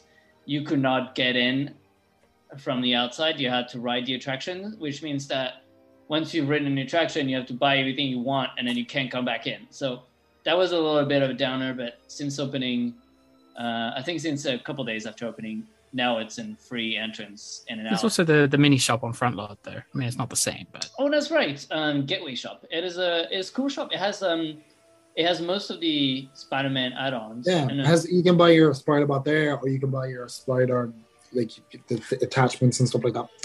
Yeah, it's like. And this is also where you go if you'd like a drink and don't want to go to Star Factory queue and stuff. You can get drinks there. Always good to know. That's always like a good tip for Disneyland Paris is that you can get drinks in a lot of the shops. Like in Discoveryland, you can get into Constellation and get your drink there. And you get 20%, not 15%. Oh, yes. And because they're shops, you get your AP discount on your drinks. If you get it at carts, you do not. I mean, it is probably like 10p, but still. It can add up. It can add up. Yeah, exactly. It can be your spider bot fund if you have enough 10 pence. Exactly. You know, you buy 350 Cokes and you get a free like spider bot. And I'm pretty sure you're almost there, Patrick. That's how I got the spider bot literally after on day one. One thing that is also different at Avengers Campus is entertainment. There is no theater, there is no specific stage, but there's tons of entertainment. It's kind of all around you. It is on the ground. It is on the ADV, which we should just talk about. It's a really cool vehicle. It is mostly and often on the rooftop and on the Quinjet platform. And just walking around, it's also at the Asgard pedestal. It's just literally everywhere. It's on the signal tower where Spider-Man greets the guests in the morning and just randomly runs around the various balconies. I've heard some weird feedback because I totally agree with you. And anytime I've been there, it's literally been 6 minutes between either a character walking out or a show happening on the rooftop or Yeah. just Spider-Man coming out and waving on top of a rooftop or whatever. But like I've seen lately in some comments on the DLP Report Facebook page that people have been to the land and they're complaining that there are no times posted for specific things because when they went, and I quote, they saw nothing. And I'm like, that's pretty They insane. saw what? They didn't see anything. Nothing happened when they were in the land. It must be walking from thing to thing to thing, right? They must be like going into I web. don't understand. Also, there's something to remember is that it is very hot currently, and that some of the offerings may not be running as often as usual. But if you wait around long enough, and I understand that it's hot and it's sunny, and it's not really particularly pleasant to be outside. Some of those days in July and August were pretty rough. But it's also pretty rough really for their heroes, you know. I'm pretty sure, you know, like Black Widow in her black outfit is probably not particularly happy to be jumping around in the sun. They prefer to go to cooler places like California. Yeah. And of course, it also does stop at the end of the day, right? It stops already at 6:30. So if you do walk into the land at the last 1 or 2 hours, you're most likely not going to see any entertainment. From my experience, and again, I've been, but from my experience, the later shows tended to be either Guardians of the Galaxy, Thor and Loki, but they would always still have a character waving out at the Quinjet till about 7:30, 8. And then when they were doing because at the minute the land is open till 10:30. So from 8 till 10:30, you can walk into the land, you can pretty much do everything, but you're missing the kind of the entertainment factor because they haven't factored the entertainment to go as late as the land is open. Yeah. Well, which is fair. I think you know, the 8-9 p.m. till 10:30 is kind of like this bonus time for people to just like do the attractions. But eventually it will become normal, right? Because that park will have to be open kind of late once they've done this expansion. Yeah, but I mean, we have X numbers of years. But the thing though is that when you are in the land, because I was there recently with some friends who were peacing out from start of the afternoon, and they were gonna come back in the early evening because they were like had to have a nap and get some stuff done. And I was like, oh, I'm gonna see how I feel, because I didn't really want to. It was just when the land had opened, so I didn't really want to be waiting an hour and 20 minutes for web, even though I really liked it. I was like, you know what, I'm just gonna see how I can feel, like how the land is, and then when I get bored, I'll go. They came back at 7:30, and from 2:00 till 7:30, I went into Stark Factory for 20 minutes, and if not, I was just outside looking at shows. So there is always something going on, and we've had this conversation individually, but I think the one thing that I'm really curious is, of course, January, February is like a big downtime, a noticeable downtime for Disney and Paris. So like they're not going to, logically, they're not going to be wasting money by having loads of shows for very few guests that may be in the land. But I think they will. I think they will still keep a decent amount. Maybe not as much, but like at the minute, I actually did time from the end of Guardians of the Galaxy dance challenge to the start of the Loki and Thor show. It was 6 minutes. Because I was literally having a conversation, and literally I was like, the person I was having a conversation was like, oh, I'm gonna watch Loki and whatever. And then even during the Guardians of the Galaxy show, we heard people cheering, and it was because Spider-Man was waving at people behind us on the web building. So like I like maybe having so many things happening at the same time might be a little bit less, but I'm sure I hope that they realize that one of the big things is the cast members on the shows, and I hope it will come back. If they drop down frequency, which I can understand why they would, but I hope that it's not going to be like, and it's gone. And I mean, and the thing is also that they're trying to do is they're not giving the times because first they're frequent, but also I don't think at this point, and I think in California they are giving the times. I think they started off not. They started off not because you know how guests are, even us. You know how everyone is. If you want to see a show in particular, you're going to be starting to line up 20 minutes before. And because the shows are happening on the streets, happening in the middle, on the roofs, it would create giant crowds of people just waiting to see a particular show, while the other show is still going on just behind or on top or next. So I think just technically it's better that guests don't know the time. If you're hanging out in Avengers Campus for a couple hours, you will see other shows. You will see. I also think I get why people want to know the time of the shows, but I like how organic it feels. Like everything feels like it's happening because that's just what's happening in the land at this point. Like it's not like, oh, hey, the Taskmaster, they're gonna be here at 3:30. Like, well, no, they come when they come, and that battle happens, and that's all part of the fun. I think it would also be really weird if a baddie, just to reference one conversation out with Ban earlier today, if a baddie would actually announce ahead of time, like, I'm going to attack Avengers Campus at 2:30. Please be there looking at me trying to steal. I'll be on this roof. Yeah. I like that they don't give their times. And that's like Thanos energy right there. try not to break the magic here, but the Department of Damage Control of Avengers Campus has a really, really cool control room that sees and hears everything. And there is no show control for those shows, but they do see and hear everything from this high-tech wall-to-wall of screens that sees every corner of the land, every stage, every show section to coordinate everything that needs to be coordinated for the shows. And it's a real technological feat. They just control everything from a distance, and they know exactly where all the heroes are and when they're coming in. And so, this is a message for the Live from the Magic show. If you want to show us the next backstage space, I would like to see the control room at Avengers Campus, please. But yeah, so it's really well done, and it's really high tech and really cool, especially for Disneyland Paris. We're not really used to having such cool high tech stuff. When you look at the Christmas parade, they use 3 different systems that couldn't speak to each other. It's nice to see that we have one high tech system that can handle everything. Welcome to the new century.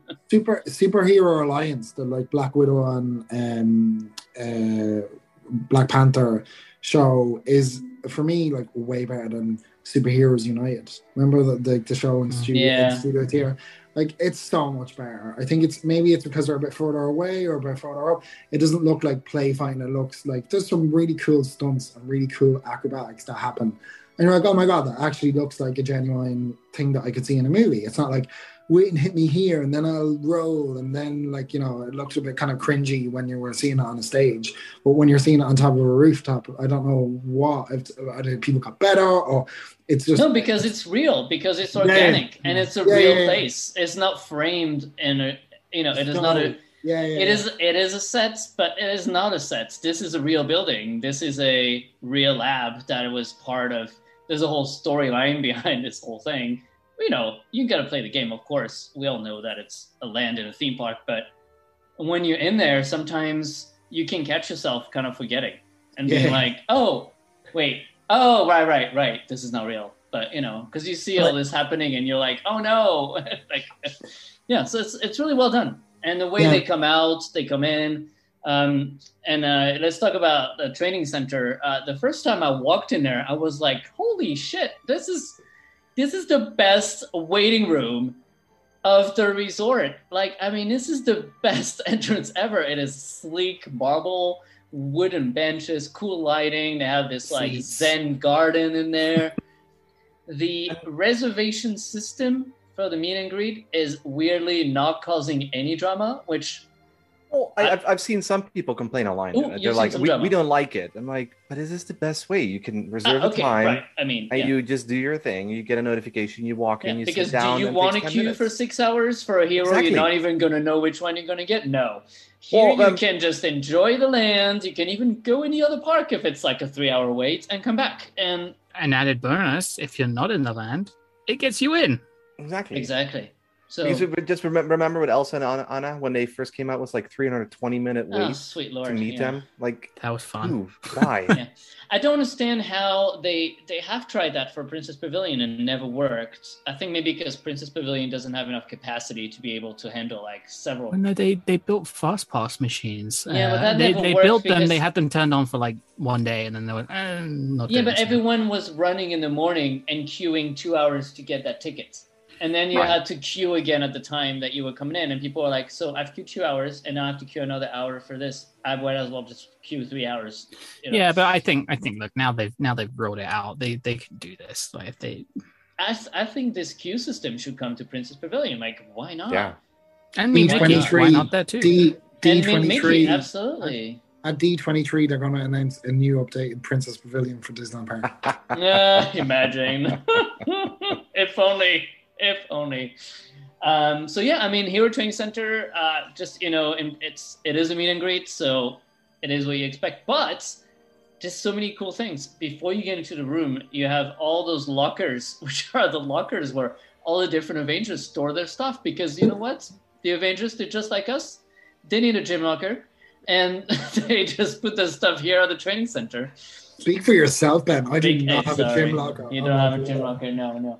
Yeah, it's really cool. You can see all the names, and then the rooms are really nice. They're spacious. They have lots of lights and their themes to the person, and theme to the person that and you're meeting. They allow the meet to be intimate at the same time as, because they've got like that weird screen, don't they, where like you can kind of see the next person and they can kind of see you, but at the same time it feels private. It feels like it's a one-on-one event right here, and it gives you something to look at before you walk in, and also you can see what to expect to prepare yourself and be maybe a little bit more efficient so that the queue moves a little bit faster. And they have this cool it's not 360, this like stop motion, I don't know, what is it called? It's like 180, isn't it? Because it kind of it's like this cool, I don't think it's really impressed many people. It's kind of like Matrix looking, back and forth. The camera, like you're not moving, but the camera is.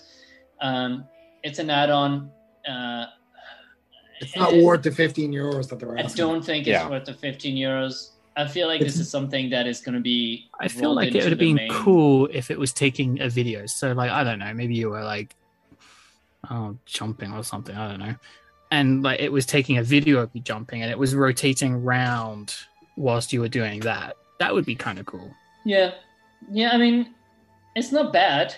I think it would be amazing if it was part of your photo pass. I think the fact that it's an add-on that you have to pay for kind of makes it less valuable because it's not amazing enough that you would want to pay for it. But I mean, if they sell some, good for them. Well, they're doing it as I have a magic if you're card going as gives a it to package and you're buying a photo pass just for your trip. There's a new photo pass product, Photo Pass Ultimate, Premium. which is The premium one, yeah. That's €90 instead of 75. Am I right? Am I right with the prices? Yeah. So. And it's still €15, but you can pre-buy it. You don't have to do it on the day. Yeah, and that's the ones that they were giving out. So if you need your photos, I can get them for you. But for just €2, I'll do it for you. Oh my God, that's a new business model. Join our Patreon for access to Ultimate Fast Pass, Ultimate Photo Pass. Oh God. But yeah, I mean, the training center, I was super impressed. And also, Patrick can tell you about his awesome interaction with Iron Man, who they're now besties. I remember the first time you met him, you could just not shut up about it for the rest of the day. I was like in the chat room. It's like, okay, like let's be real. It is a Darth Vader kind of style interaction. But the phrases, because they're Darth Vader, I'm also not really into Star Wars, but in my defense, I'm also not really into Marvel. It's fine. I'm not like a super big fan, but Iron Man has like these phrases that are loaded in that you can. So once the cast member was like, so where, like, what language you're speaking, whatever. I was like, oh, I speak English. And he walked over to Spider-Man and to Iron Man, and he was like, oh, our next recruit speaks English.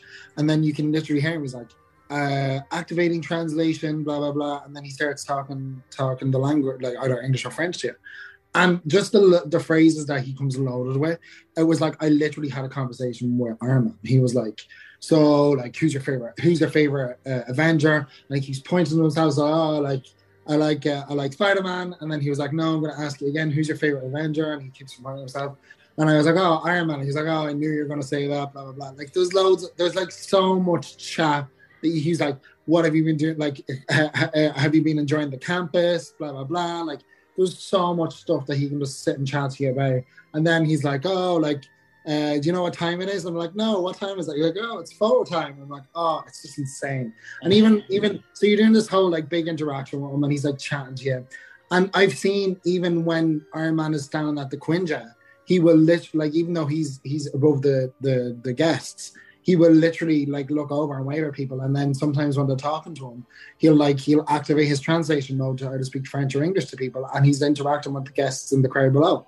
And I just think it's like I didn't like the outfit because I know Shanghai debuted this new kind of version of the outfit, and I didn't like it, the look of it in the picture. But when you're standing there with him, he looks exactly like you would think the Iron Man would look like, and just the amount of chat that you can have with him, I really wasn't expecting it. And it's literally my favorite, like, me has been just talking to Iron. He can literally talk to you, and I'm like, oh, it's just insane. I'm not even a big Iron Man fan. It's like, yeah, he's fun, but like, it's insane. It's so good. I would go out of my way to meet him because he is just real fun.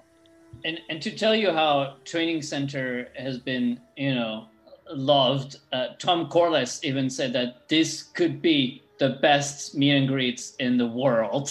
In all Disney parks. That's what he tweeted after he did it. And I was like, wow, okay. So we, I think they did really well there. Yeah, I was blown away by it. I thought it was just fantastic. Even I met Spider-Man. And, we talk about when they announced Spider-Man, it was kind of like, oh, okay, Spider-Man again, sure. But the fact that now, you're in campus and that he has his own attraction, like, that interaction is better than it used to be as well, because there's actually things to talk about that's in story rather than just like, hey, are you having a great day? Yeah, I'm having a great day. Great. Well, let's take some pictures and let's do some web poses. Now it's like, hey, what have you got up to in the campus today? Did you come and help me in the web? And like, there's all sorts of really cool stuff that he can say now. He shows you his first spider bot that he made, and that's in a jar on the shelf beside him. And then you can see his backpack with like Peter loves MJ. Like, there's loads of like little nods around it, and it's just really, it's like so fun just to like be able to like. The really funny thing is, regardless of what you do in Avengers Campus, regardless of what show you will see, there's a 90% chance that there will be a Spider-Man component to it. But I feel like Spider-Man is kind of like, Spider-Man is the most popular in Europe. I mean, he adds a lot of fun to what you're doing. Like, he adds fun to the show you're seeing on the rooftop. He adds fun to the fact that he's waving at you. He adds fun to the fact that you're able to go and meet him. It's just real fun. I think Spider-Man is a hero that's so damn relatable, because he's just kind of like all of us. He's like the teenager in all of us, plus he's got powers. And it's just, I feel like it's so relatable. I like Iron Man and all that, but like, it's like Tony Stark can be kind of a dick, and I don't know. I feel like, you know what I mean? Like, it's not like, you're not like, yeah, that's my dream to hang out at a party with Tony Stark. Or like, I feel like I'll have more fun with Spider-Man. But for me, it would be Thor and Loki, and Patrick knows why. Oh yeah, can we talk about Thor and Loki?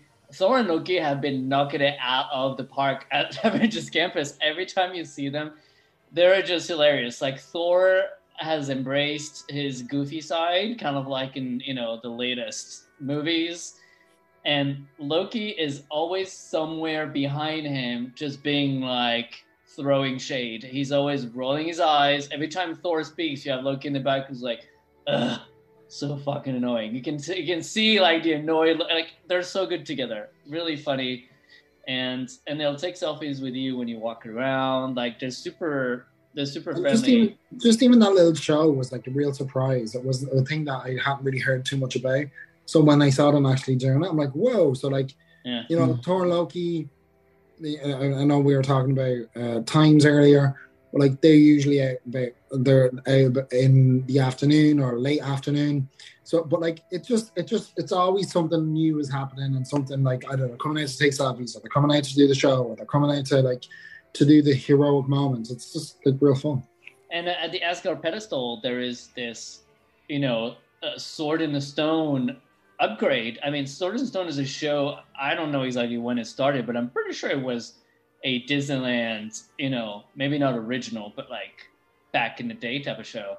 And here we are, Avengers Campus just open, and basically it is the same story. It's like Westworld, it's the same story, different theme. And when the little kids manage to all of a sudden lift Thor's hammer, and you see the look on his face, it is just, that's Disney magic right there. Like the kid is just like just dying, and it's just really cute. It's a really cute thing to see. You're just kind of like, wow, he really believes it, and I don't blame him because it's really well done. Have you asked yourself the question? Do you think you'd be able to beat the Magna? To beat what? The Magna. Would you be able to? Would you be able to? No. I mean, I would want to try because that poor pedestals were broken. But yeah, it's it's a really cool idea. I love it. It's just like, it's so silly. It's so silly, but it's fun. It works. And so I feel like we should move on to the food because next thing we're gonna have another 3-hour episode. Food. We still have 30 minutes to bring Illuminations some way randomly into. Do not even mention a name. And there we have it, Illumination. And the opening show for the opening night and the press night, that was so much better than Illuminations. The drones. Yeah.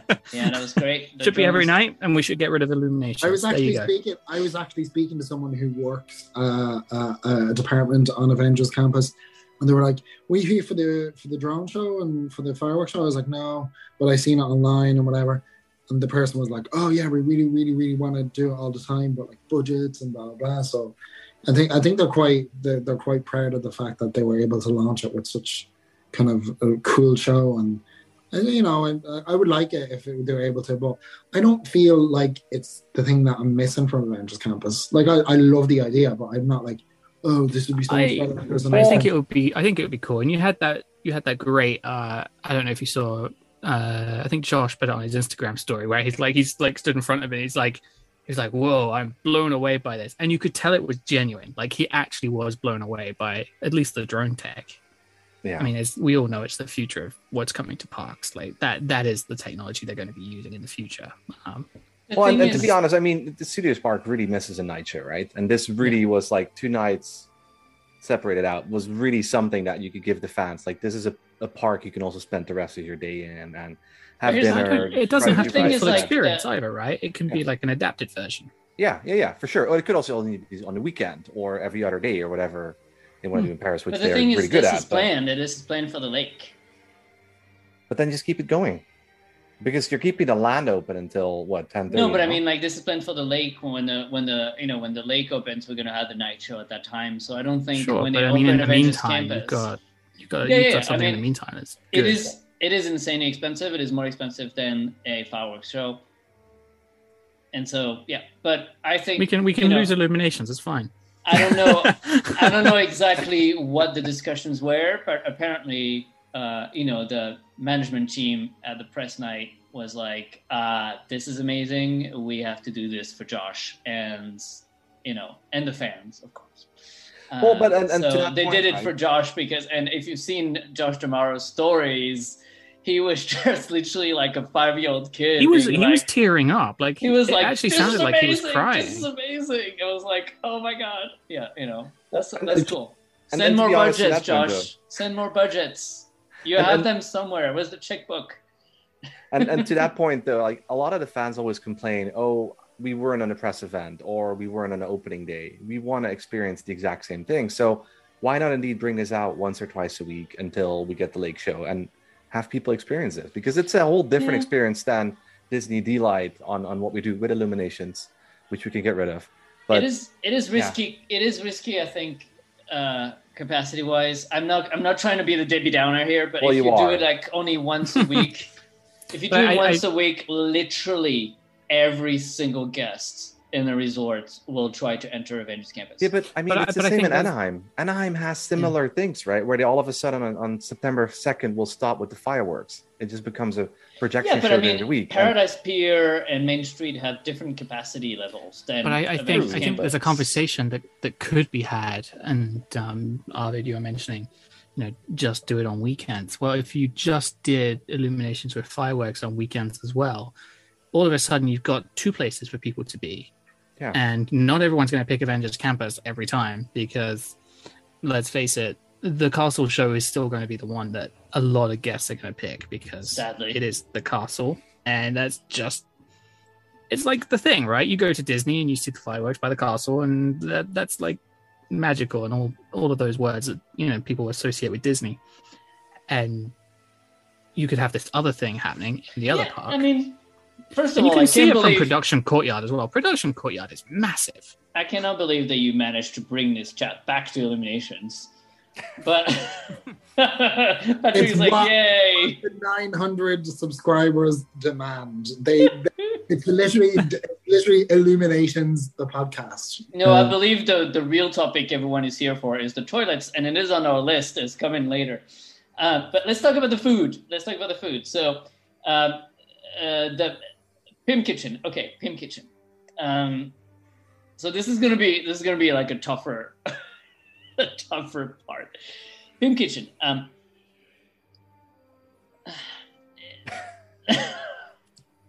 And that's the review of Pim Kitchen. No. Okay, wait. It's just okay. Kitchen is So good. let's just first all get over the fact that it is a buffet because Disneyland Paris needs a buffet so people can use their buffet vouchers, and it's always going to be a buffet there, and it's just how it was always going to be.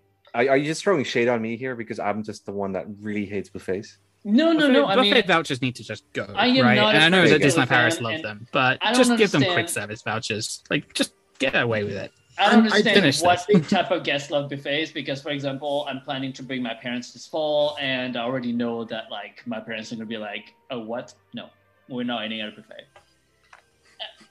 They'd rather have a quick service or a sit down, but like they'll just be like, "We're not gonna do buffet. That's gross. People touch everything." No. But didn't we have this conversation in the last episode where we were like, Disneyland Paris needs to show people that they can want something else instead of just pandering to what the guests are telling them that they want already. Because you do have types of guests, and we get messages from different types of guests who are planning their stay. And the one I don't know a lot about everything, but one thing I know probably the least amount about is like, oh, what about the food plans, or kind of what food plan plus what one is which restaurant, and because that's not how I visit Disneyland Paris, even though I can read the website like everybody else and I can try and have a kind of imagine. And so can they. But no, I don't know. Again, I'm not saying it like that because I understand we all started out once and we all had questions, and now we look back at those questions and be like, "Oh, are you serious? You asked that question?" But I don't mind trying to help people out. But the thing is everything okay? Yeah. Okay, good. I heard that beep. I was like, "What's going on?" No. Sorry, my window's open. I think I think it might be me. It might be me. Someone honked. Find the sound. But the thing about it is that it would be cool if they could be like, you know what, this is like a. It's like a quick serve. They could make a new name for it. It could be like quick service plus or something, where it would be you'd walk up and you would be able to like in a canteen you'd be able to like pick like this and this, and that would be your what you'd be able to take, and there'd be a choice and blah blah. There was a way that they could have done it for it to be not a buffet, but. I think it's a bit sad that they didn't try, because they tried a lot of new things in the land and it worked really well. And if they had tried something new for Pim, it would have been even like it's a chance of success. However, the food at Pim is really good. It's the best place to be in Avengers Campus, and it's not even close. Well, guess demand buffets in Disneyland Paris because it's all to do with these meal vouchers, right? And if I give you the choice of a 3-course table service meal or a buffet, as a guest that is probably looking to be savvy with their money, what's a better value, an all-you-can-eat buffet or a 3-course meal? It's about how much you can shove down your throat, I guess. And if you're only doing it once a day, the buffet is better value. Like, yeah, no, absolutely. I mean, stuff yourself. Like that's kind of the mentality there. Is like just stuff yourself with food. You don't have to eat again. Carry on. But that's why they do that's the wider discussion about buffet. That's probably like an endless, debate. But they could because the thing is, okay, if you just absolutely want to stuff your face, there were lots of buffets that you can do that in Disneyland Paris. But it would have been fun if they would have like, you know what, we're gonna like the plus here is a really cool themed restaurant or a really cool themed dish that like Instagram, because we've talked about this on the podcast before. Instagrammable dishes is a thing that people will, if you have an Instagrammable product, people will want to be like, I need to get my picture taken with the burger that, or the this massive burger. And people are doing it now. Like they're like going and making videos of like people cooking a massive burger and putting it out and cutting it into slices. And you know, there's like they could have been like, okay, then if you just want a buffet, then Adventures Campus isn't going to be for you, and you're going to want to go blah blah blah to this place and get your, because like, but the problem is though is that like we saw when it opened after the pandemic, that when they had to try, and was it at that time they tried to turn Cowboy Cookout into a buffet style restaurant, because it was like because they had too many people with meal vouchers that wanted a buffet, blah, blah. Like, you know, things like that. I think it'd be cool if there was either rework the whole meal plan or blah, just to be able to show guests that okay, there are buffets, but there are other types of things that have a plus factor, as in, oh yeah, you really want to eat in this restaurant because X, Y, or Z. So for me, I thought Instagram food thing. Sorry, just for a second. I don't know what you feel about this, but you get that big burger, right? And they cut it up into all the slices. That's much less Instagrammable once 4 or 5 slices are gone. Like that just looks like you've taken a picture of a half-eaten burger at that point. Yeah, I mean, so there's no way around it. I mean, because that's the concept of the restaurant, but. So obviously no one asked me, but if I was going to suggest a sort of new approach, is something that has not been done at Disneyland Paris, is the be or guest approach, where you have, you know, either ordering kiosks or you use your app, and then you given a device or you put your phone or whatever, and they can locate you directly wherever you want to sit in the restaurant. And you could have this whole like lab theme when you get into this room, and you have all those screens, like computer screen, and you're like, let's make some experiments. I want to blow up the burger, and you have like animations of burgers being blown up and stuff. And then you get to the table and they bring the experiment that you've been doing on screen to your table. No need for a buffet. Have you ever seen like the roller coaster restaurant in Alton Towers? I have been there. Yeah, like you could do something really like that with the thing fun on the screen, and then they like send it down the tubes to your table. But I mean, you could have cast members just cool. being like, here's the experiment that you made on the screen before, you know? And that would have been something different. Yeah. I mean, there's all sorts of things you can do, actually. I thought the food was good. I didn't have so when I went, a ton of people started queuing up for all the various like normal hot food items, which means that there was a queue basically across the entire restaurant. Like, I don't know why people thought that you can just like pop in and get what you want. There was a giant queue, and I didn't have the patience for it. So I had like mostly all the breaded items. I had the breaded burger and the breaded hot dog and bread, you know, everything. So to me, I found like all I ate was just a combination of sandwiches. But I realized later on that there was a lot of other options there that I have not tried when I went. The desserts were fun, and I think like some of the puns and the ideas that they had worked better than others. But you know, yeah, it was okay. You know, but I feel like at the end of the month, so I'm gonna. I feel like there was a way to make it more quality if you didn't have buffet style. You know, you could really make some really cool desserts like that comes served on like a proper plate, or like even proper giant even size. You know, like. Even Who wouldn't want like a giant Oreo that's like 15 centimeters just for you, you know? Like, yeah, like even to like they could have done starters and desserts were like served family style, and then your main was the thing that you would order, and that was, but to kind of appease buffet people. But the thing about it is the food that I've been to Pim Kitchen twice. And every time I've eaten it, it has a different selection of food. There are some really like things in it that I've never eaten at Disneyland Paris before that were really, really good. Like they have these like Mexican spring rolls where it's like chili con carne and like spice and like a filet, like in a filo pastry type thing. It's really good. They have jambalaya. The bacon mash is so good. It's like mash with like bacon bits on top. It's there's like a different variety of food in that's pretty good. And like I can't fault them on the quality. The quality's fine, yeah. it's worth that when you, so with your AP discount it's 35.70. Infinity it's 35.70. It's and you get a drink with that.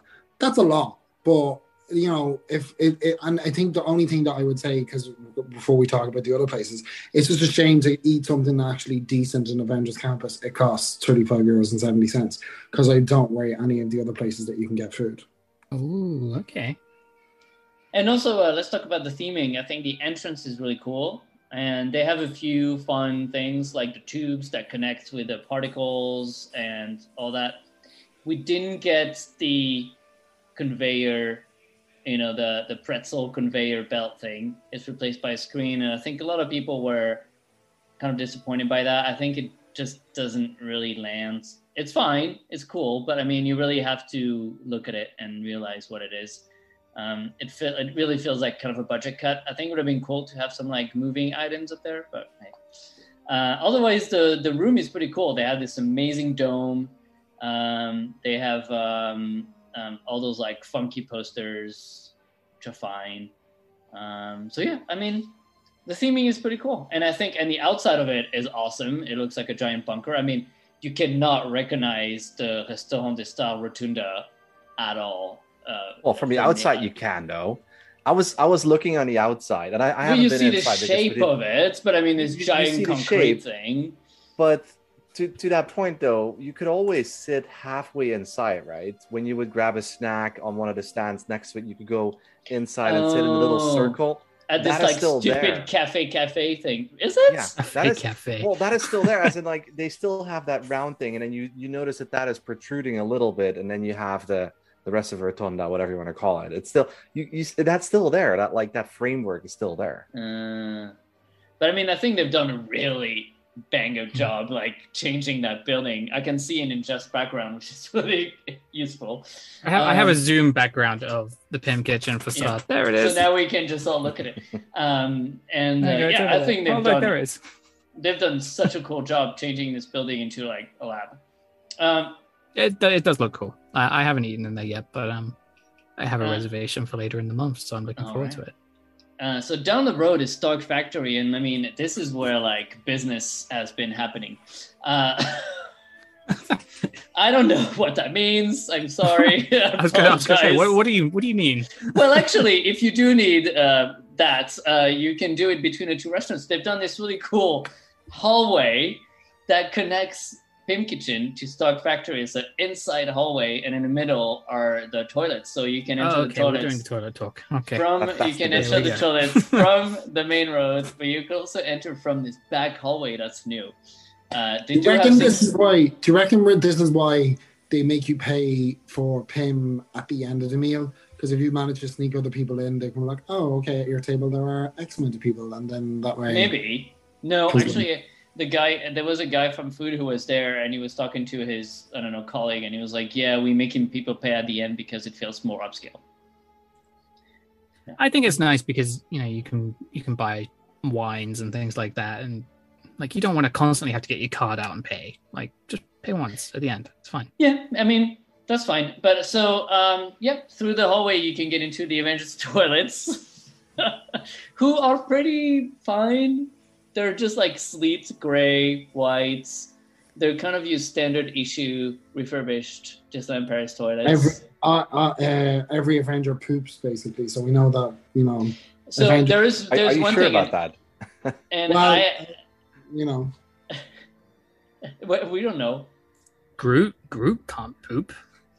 Well, he does, and he actually shed grows at that point. He does. It's compost. He basically it's compost. Yes. Groot doesn't crap. He just composts. You know what I mean? Like, Anyway, there is. So I have not been on a very busy day since proper opening to the public. But my concern with these toilets was that is there enough? Because once you can go to the Tower Terror ones, but that's if you can enter and exit freely.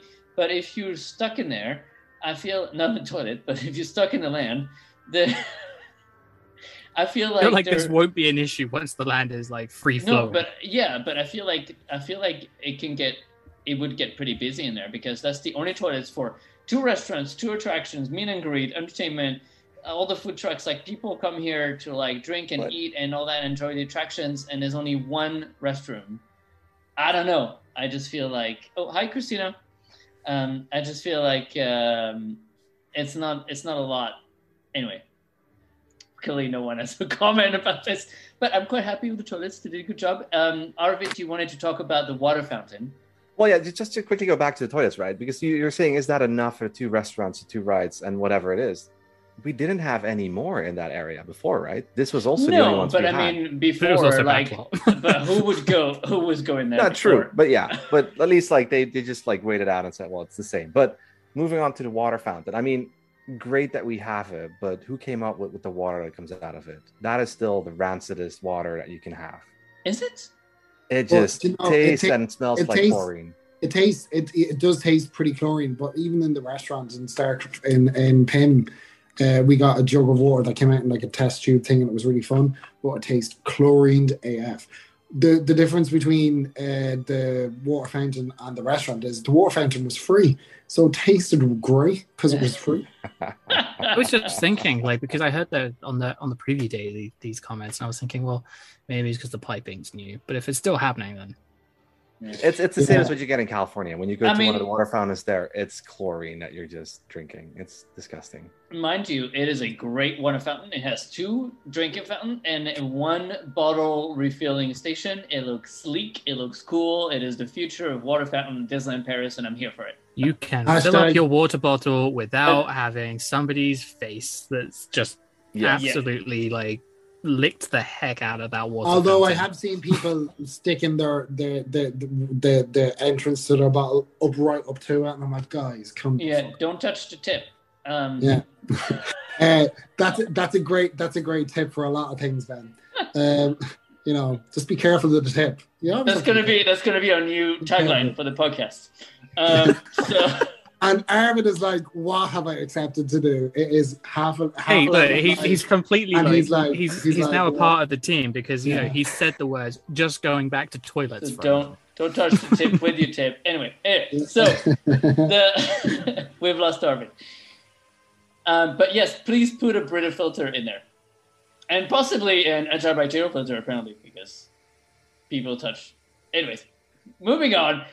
Next to the water fountain is Stock Factory. I don't know, this is a very bad transition there. So Stock Factory, no one had high expectations for it. And at first glance, it is kind of a big empty room. We do love the Hulkbuster.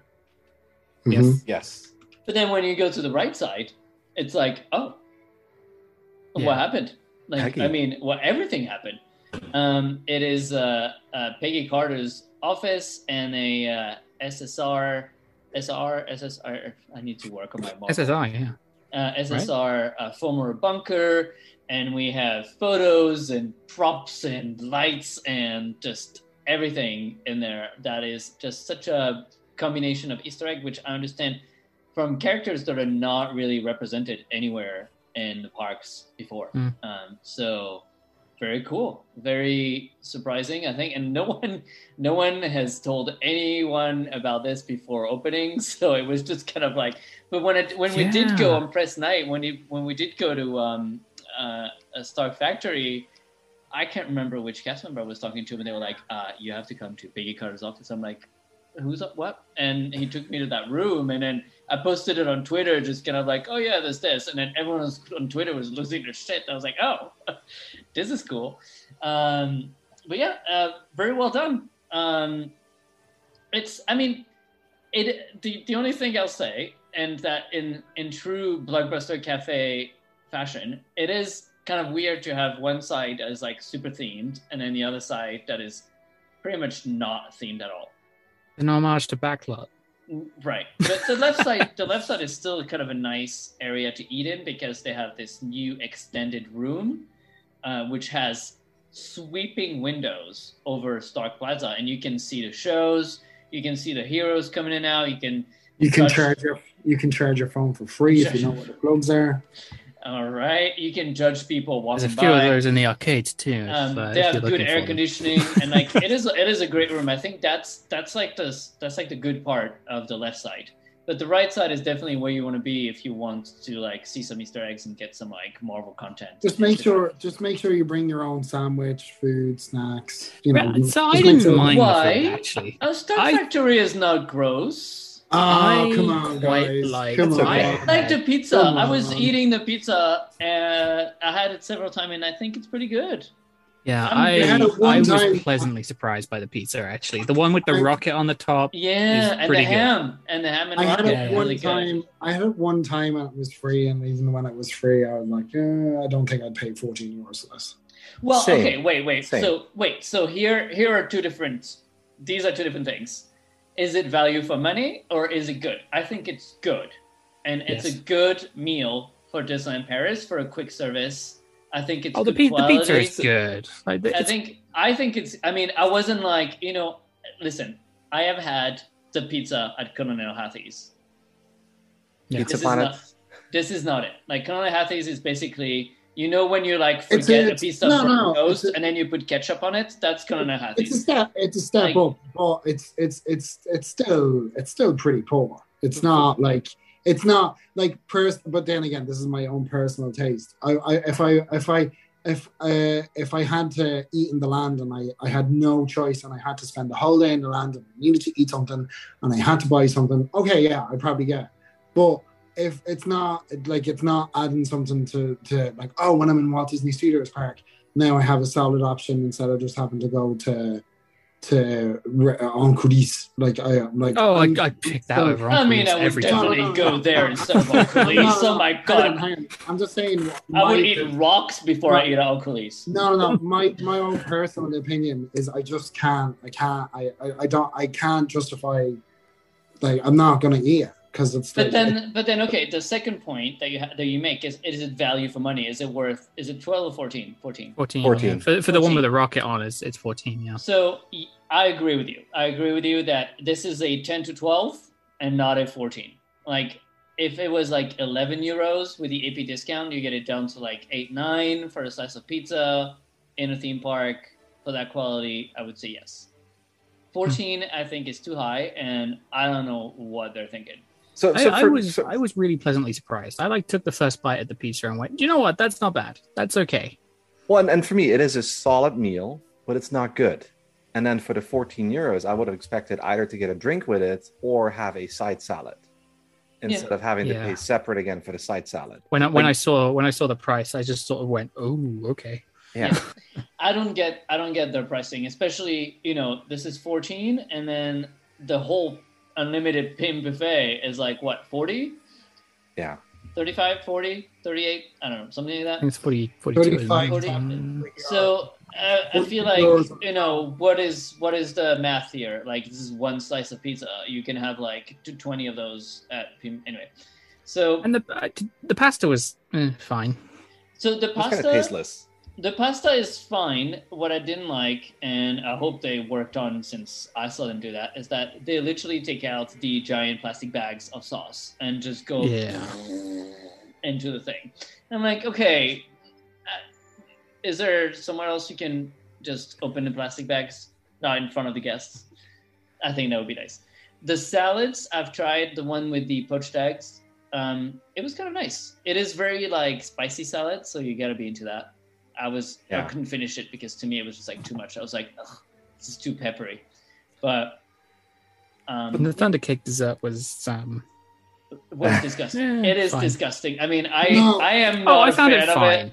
I had two Like- bites of it and I was like, someone else finished it. Look so at I can't. the Choco Blast down the road for the same price, and Yes. it's like a lot better of a dessert, and it's the exact same price.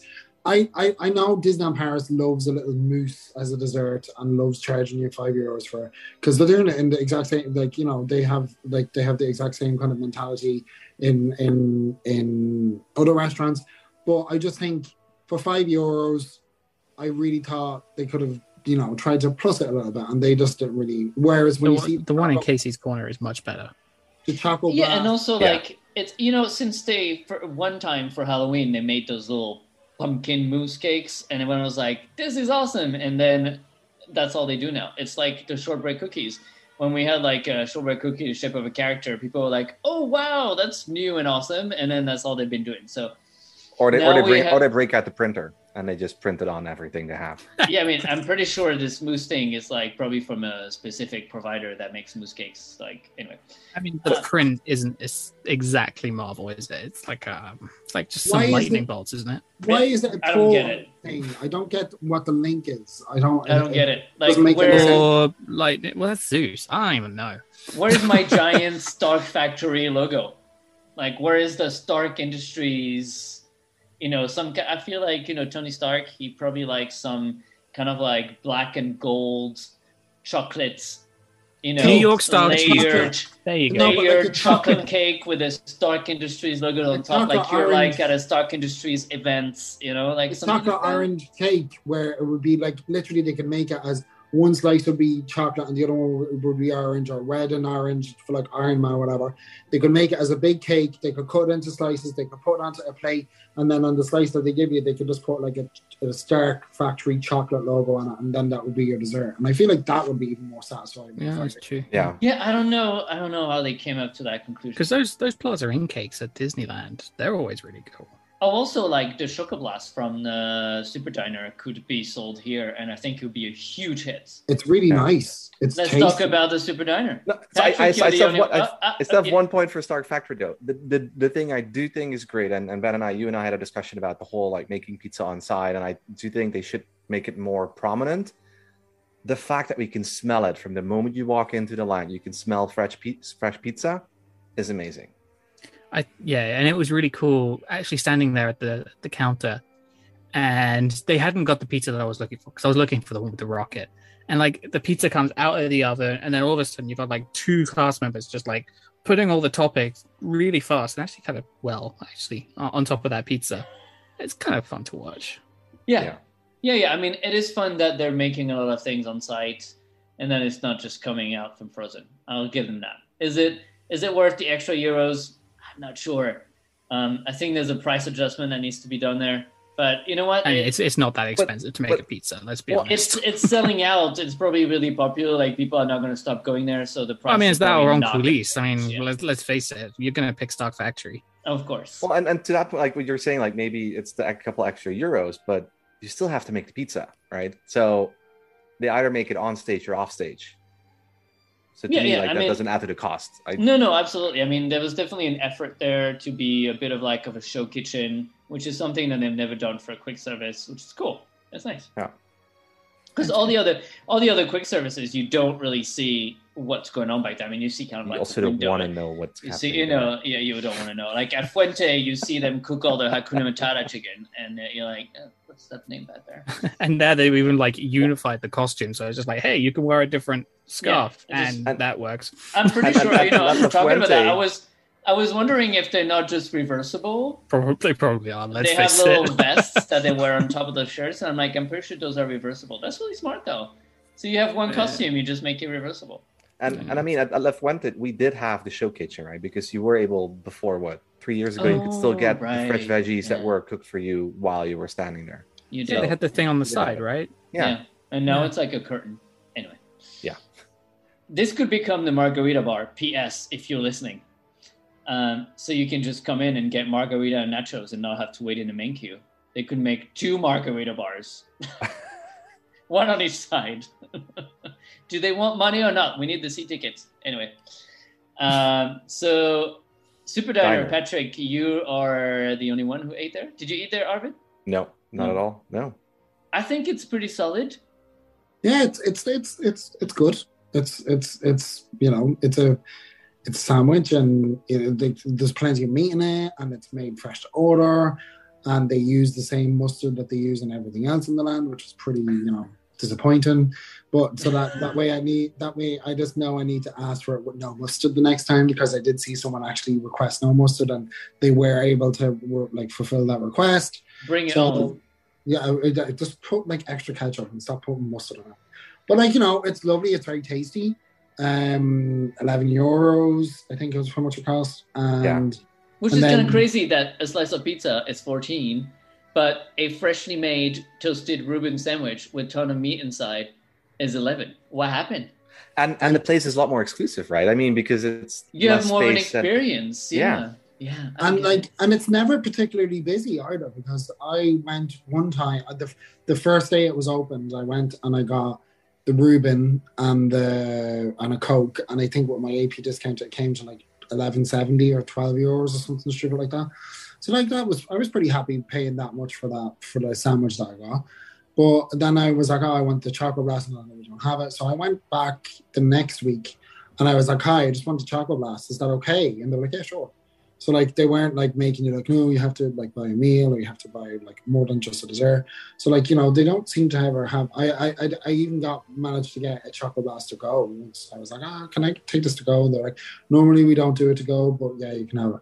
So like they're never particularly busy. Whereas I remember when it was the only time I was only ever at Café de Cascade once, and that was with Jeff. And I remember like you would have to wait a long time because people were like, it was a small thing and they had a specific amount of seats and you had to wait to get in. And they were making those burgers like to order, so it took forever. Yeah. I feel like the sandwiches took forever, but they were amazing.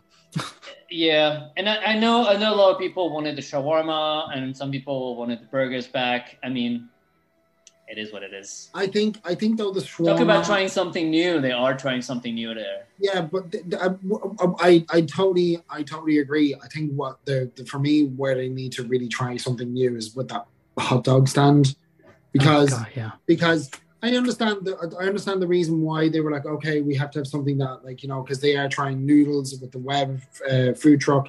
They're trying like pizzas and pastas, and they're like, oh, we need like a stable thing that people will be able to eat, and blah blah blah. And so they decided on hot dogs. But that's where they could have put shawarma, or that's where they could have put something like my personal, having tasted them at Pim Test Kitchen, the corn dogs, they could have done regular sized corn dogs, because the corn dogs in Test Kitchen are really good. So, but they're only small little mini ones. So I would have put that in like the hot dog stand, and that would have been like, that's a thing that I would spend €12 on to get my corn dog, because it's really nice, it's really tasty. And that hot dog as well was fine. It's the same as Casey's corner. It's the same as Casey's. It's got a nice wrapper though. If you really want it, and they use the same main mustard, so it's like still. It's the same menu as well. Like they give it a new name, sure, but it's Captain America's favorite, and it's like basically just a regular traditional hot dog. But like no, I definitely think Superhero Diner. Where for me it would, like, the sandwich is nice. Where I really think they pulled it up for me was they were like, no, we have a special dessert, and it's the chocolate smash, and it's €5, and it's really tasty. Like I would happily like go just to Superhero Diner to get the chocolate smash, because it's pretty good. It's like a €5 treat, and you get your AP discount, so it goes down to $4.20 or $4.27 or something like that. So like it's pretty. It's like it's a solid treat. Like it's a thing that I would like. I really fancy a treat, and I'll go and get my chocolate blast. All right. Well, I guess it sounds like they did a pretty good job. And the food trucks, we touched a little bit on it. So hot dog food truck, no. Just boring. Like, it's not even like, it's just boring. Sorry? It's just boring. Ovid likes it. But what is boring? Like, can you explain to me what is boring? Because I like the hot dog at that food truck better than the one at Casey's Corner. Okay. Like just the little extra sprinkle that's on top of it on the Captain America one, or whatever they call it. I did like that better than the one they have in Casey's Corner. And also the way they were made. Like, I'm not quite sure if that machine that's in the back just makes them better than what they do at Casey's Corner, where they just toss them through the window. Context for the listener: I got a veggie hot dog out of the hot dog stand in Avengers Campus, and I literally took one bite out of it, and I was like, I can't do this. So Arvid and Christina were like, we'll finish it, and I was like, you enjoy that, because I literally can't. And you really enjoyed it. So. But is this a veggie with a hard G, or was this a veggie with a hard G? Oh, it was a veg. It's veggie is always with a hard G. But no. Like the mustard on it, and I was like, oh, it's just not a thing I just wish they tried something new, even with the menu. Like, if you're gonna do hot dogs, just don't give me the same hot dog menu as in Casey's Corner, but with new names. Like, you can do some interesting stuff. There's some really interesting things you can do with hot dogs. But I mean, to some extent, you need to cater to like kids that are going to want a simple plain hot dog. Or picky eaters. We can't always look at things from our adult Sure. Disney fan perspective. And you can always do that. Like you can do a hot dog and a cheese hot dog. They're really simple. But you could also do, I don't know, some hot dog with, I don't know, whatever they do. What do they do? Like Waltz Whatever they chili make or on whatever. I Asgard. don't know. Like there's all sorts of things you can put on top of hot dogs, and you can just like layer them up. It's quite simple. Well, I do think it comes down to the fact it is a food truck to have limited space in there. So what are you going to crank out? Things that are easily made, unless, well, Patrick and I noticed that even on a day they can run out of hot dogs, and then they literally tell you to come back 2 hours later. But and that's the thing that happened. That's the thing that happened to me. I wanted, sorry to cut you off. I wanted to just buy an ice pop for a friend. So I was like, I wanted the Spider-Man one, so I knew they had it there. So I was queuing, and they literally, like, I was inching my way up, and it was taking ages, and 4 people before me, they just stopped, and for 5 minutes they were like, blah blah blah, and then this one stuck her head out of the window, and it was lunchtime, it was like 12 o'clock, so it was the start of the lunch rush, and she stuck her head out the window, and she was like, oh yeah, sorry, we just have the problem with the sausages, we don't have any. And I was like, I just want to buy an ice cream. Can I buy an ice cream? And she was like, oh yeah, if you just want to buy an ice cream, if you're not difficult like everybody else here, you can buy an ice cream. And I was like, oh, okay. Difficult like everybody else. I was like, okay. So and for that, they should have had the little ice cream van thingy that Ben tweeted about. That I had a draft tweet, but nothing happened. Yeah, I don't know. This we haven't seen yet. I've also tried the noodle soup from the Web food truck, and it was nice. It's very gingery. Patrick didn't like it. It was too gingery for Patrick. But it was cute. It has like all the letters of Web in there. I also tried No. It doesn't have all the letters of Web in there, right? You need to be honest on how you guys got Web in your... So they are all in there, but you really have to go fish around for them. Yeah, but it's easier if you have several soups, and you can just have several people fish on the top of them, and then put them in your own soup for the photo for GLP report. When I had my Web one, all the letters were in there, but I didn't get them all at the same time. But yeah, you do normally get each one, I think. We're a big team. We share vegetable letters. I don't know. And also welcome to the last half hour of the podcast. That's crazy. I also tried the warm coconut balls, and they're horrible. You know, I mean, they're just like, okay. So, see, Patrick, you may know more about this, but everyone who's French on the team was like, yeah, this is like classic. You get that at all the Chinese restaurants in France. The French Chinese restaurants, yes, because exactly. not the Chinese. In my defense, the French in France. I love a good Chinese buffet restaurant. You love some warm balls. No. Oh God, I'm so glad my mom doesn't listen to this podcast. But anyway, she's already like trying to disown me as it is. No. I've been to like plenty of Chinese like buffet restaurants in France. And I've never seen these types of things offered at the end as a dessert. And the first time I had one was at the Web food truck, and it's absolutely vile. I don't, oh God. It's absolutely vile. I don't know how people... I didn't find them that offensive. I ate They're them. pretty bad. It's rubbery and chewy and slimy and all these things, and eggs with coconuts, and I'm like, ugh. To be fair, when I had them, I had barely 5 minutes to eat dinner at the press night, and so I didn't have much food, and basically they were there, and I was like, sure, I need something to eat, because I was literally... I think if you're starving, you just... I mean, I haven't heard anything good about them. Fine. Like since it opened, like I haven't heard anybody going, yeah, they're really good. No, yeah. What was really good was the little mango pots at the Web food truck that I tried. It's mango. €5 mango, baby. Yeah, but I had them on the AP preview not the AP preview, on the Inside Ears day, and we didn't have to pay for that. Oh, is that information going to come out now? And all these AP groups are going to be like, "What do you mean they ate for free?" And then they're going to be like, yeah. Oh. Yeah. Well, I didn't know. No one knew. Neither did I. We got in there and they were like, yeah, what do you want? Anyway. It was nice. It was nice. It was unexpected. It's don't hate the players. Don't hate the players. We didn't even think we were eating at some point. We didn't because think I we remember they food. were like, Well, well, we were planning on once you enter bringing the our land, own that's it. sandwich. You can't Yeah. if you I was leave, like, then you leave. And we're all sitting around going, "It's going to be hot. What about if we need water and things?" We're and they're like, "Let's bring water tough. and sandwiches from Pretz outside." And I had a bag full of absolute full to the brim with snacks that would be shareable, so that anyone that I met could be like, "Would you like something from my bag?" And because it was free, I was like, I'm just literally carrying 6 kilos worth of things on my back for absolutely no reason. And talking. So, anyways, finishing on the food trucks. If you haven't gone around the fantastic always a good place to truck, finish. Always a good place to finish. You need to look around the fantastic food truck, which is the hot dog food truck that no one likes apparently.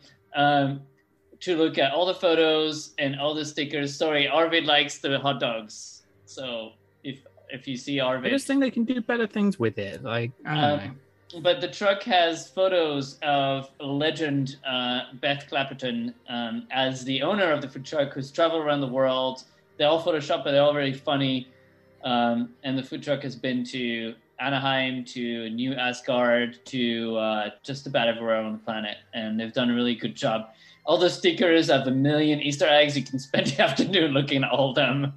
Did you know that there's a show that happens? Because I was sitting at a superhero diner and I was having something to eat. I think I was having my Choco Blast, and we heard this massive and we were like, what the hell is going on? And the tires were busting and you could see them going flat. And I was like, okay, so the food truck is... Oh, yes, I remember that stuff. Staying where it is. The food truck went flat, had a flat tire. Yeah. There you go. It happens.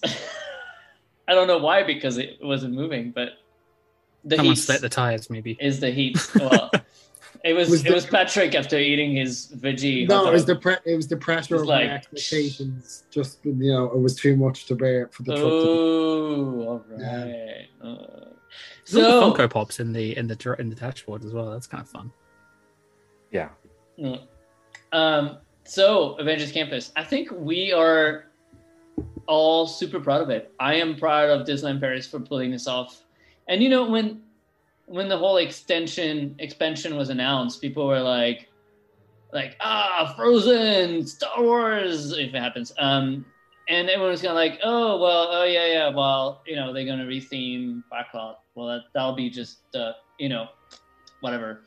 But I think it turned out so much greater than the sum of what was there before, and everything is. I mean, I feel there's trees. We didn't say that yet. There are trees. Oh my god, yeah, there's trees everywhere, and it's just like you when you're in a queue, the poles have little Spider-Man or Avengers logos on them. The everywhere you look, there's something to see. Whether it is some cool detail, it goes from being a Spider-Man fan and being like, look, Spider-Man, to being a super deep Marvel fan and being like, yes, this is the photo of that one defunct hero who knew the blah, blah, blah. And you're like, you can really go really deep into the details. You can really just enjoy. If you don't know anything about Marvel, you can still have a great day, I think, which is really cool. If you don't like Spider-Man, I think you'll still have a blast on Spider-Man Web Adventure. And look at how quiet California fans have been, because I haven't seen them being like, we still have the best campus, because they don't, because the best campus is in Paris. So they don't. Snap. Yeah, no, but it's true. It's very true. Yeah, they have the best quick service though. Yeah, and really, I mean, we haven't really talked about them. Do you hear people in Disneyland Paris being like, "Well, we've got good food too"? No, because we're not even going to start that argument. I mean, the food at Avengers Campus is not directed by Imagineering, and it shows. And it's not. I think the food team has done. The food team has not fucked up, but they also haven't Let's not award them any medals yet. Anyway, the DLP 30 food is better. It is standard. I think they've provided a standard performance based on expectations. It wasn't really that was lovely and descriptive. It wasn't really beyond anything that anyone was, yeah. But hey, it's fine. I think at least is not. It's very much the weakest link in a package. It's a noticeable weakest link. Yeah, And and I think also, really I feel like the land will also really come into place when the lake open and the expansion open, when you can actually enter and exit through the other side, and like you'll just be thrown onto like the lake path. You don't have to walk past that kind of horrible walkway past Tower of Terror. I think that's also going to really help the land. Where they still have that grow into itself. They still have on that little gate by the back of Tower of Terror. They still have the imprints from when they did the Frozen, yes, from Fan Days. Oh god.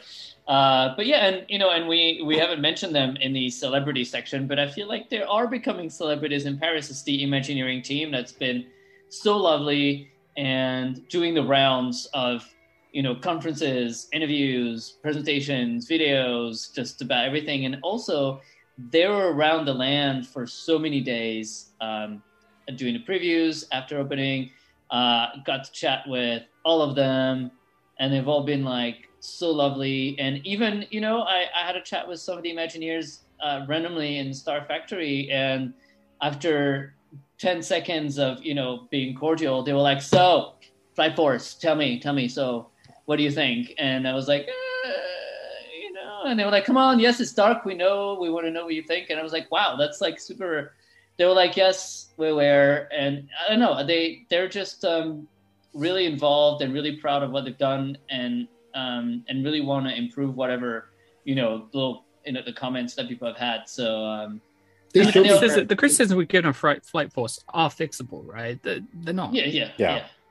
I think everything that people are complaining or unhappy about are very easily fixable things, and that's a good thing. It's not like we need to redo the building. Like even if they didn't fix them, I don't feel like it's going to be like, "Oh, I'm really not enjoying Avengers Campus because it's too dark in Avengers Flight Force." Do you know what I mean? I mean, the experience as a whole is pretty solid. When it comes down to it, when you get off that roller coaster, are you not like completely, hyped and excited? Yes. You just get at the end. If you're thinking about how dark it is, and not that you've gone on a mission with Captain Marvel, Captain Marvel and Iron Man, that means that like they've literally spent a lot of money on literally nothing because they failed their job. So like I don't know. I feel like some people like to complain a little bit.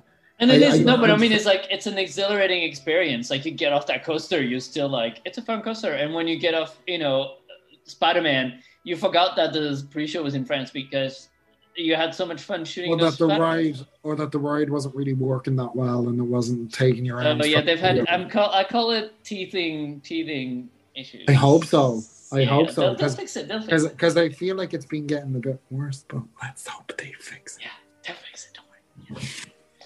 Anyways, how about Illumination, huh? No, I'm just kidding. Let's move on to toilet talk. Round 2. Minutes. We've already done toilet talk, and it's 4 minutes to midnight, and that's don't touch the tip and don't get stuck in it, and yeah, things are going to get crazy on the podcast. So what's next for Walt Disney Studios Park? Yes, what is next for Walt Disney Studios Park? Well, what is next for Walt Disney Studios Park is this amazing garden that we're getting next. Oh, I can't wait. I think that's gonna be really nice, actually. Like that's yes. I joke, but yes, it is important, and it's going to be an important link between the the old and the new, and hopefully the old gets a lick of paint because Jesus. Yeah. Yeah. Like someone please help Production Courtyard and Toon Studio, because the more they build new amazing things, the more. I mean, when you get thrown out of Avengers Campus, whichever way you exit, either you get behind Tower of Terror and get thrown out on Hollywood Boulevard, which is literally the biggest slap in the face, or you get thrown back out on Production Courtyard and you're like, oh, yeah. You don't even get thrown out to the nice part of Hollywood Boulevard. You get thrown out to the metal facades. The back of the cardboard is kind of like, oh, right. But that has to be changed because you're going to come back down from the lake. And at the moment, that's all just metal. Yeah, no, like, I mean, there's no way that's staying the same. All these are going to get removed and stuff, but I mean, when and how and what is it going to look like? I guess we'll find out. But but yeah, those gardens I think is what we're getting next, and the flat rides that shall not be named, and the restaurant by the lake, but I have so many questions about this restaurant. Are they all going to open the restaurant if the lake is not done? I mean, I would love it because I love to look at the construction of the Well, lake. yeah, but I mean, that won't look great because you'll just be looking out onto construction walls, and that takes away some of the value from the restaurant. Right? So they can't open the restaurant until the lake is full. To be perfectly honest, they've been doing that in Anaheim with the Blue Bayou. They were renovating Pirates, and you could still have dinner. Yeah, but that's not opening it. It's brand new, though. But that's because Blue Bayou has good food, and people still wanted to eat whatever they serve. Like, let's face it, we just had a whole conversation about food. Are people still going to eat somewhere that has no windows? No. I mean, unless you're using your voucher, your buffet voucher. Oh my God! Please do not make it a buffet. I really no, it's not going to be a buffet. I really think the gardens and that lakeside restaurant, even without a lake, maybe we'll see. It's a pretty major step, and I think that's going to make that central section of the park so much nicer. That everything else is just going to stand out as a sore thumb. Like Production Courtyard, we're going to look at Production Courtyard in like 2 years' time and go, well, I mean, we look at it now and go, what is this? But yeah. I mean, they need to do something about it, but what? And also, like, are they going to repave the entirety of Hollywood Boulevard? Because I feel like this needs to be harmonized. Like, you're not going to have like half old concrete, and then it's going to be new paving. They need to repave the entire road, right? I don't know. It's going to be interesting to see. And then that needs to interact nicely with the crosswalk. Yeah, Tower Terrace side of things. Yeah. So all the way through to Production Courtyard. But I mean, the entrance from that 2018-19 concept art, the entrance to Toy Story Land is going to move from like where the toilets are, to basically behind the bamboo forests there. Yeah. Oh yeah. So what is it? RC Racer? No. Yes. No. Yeah.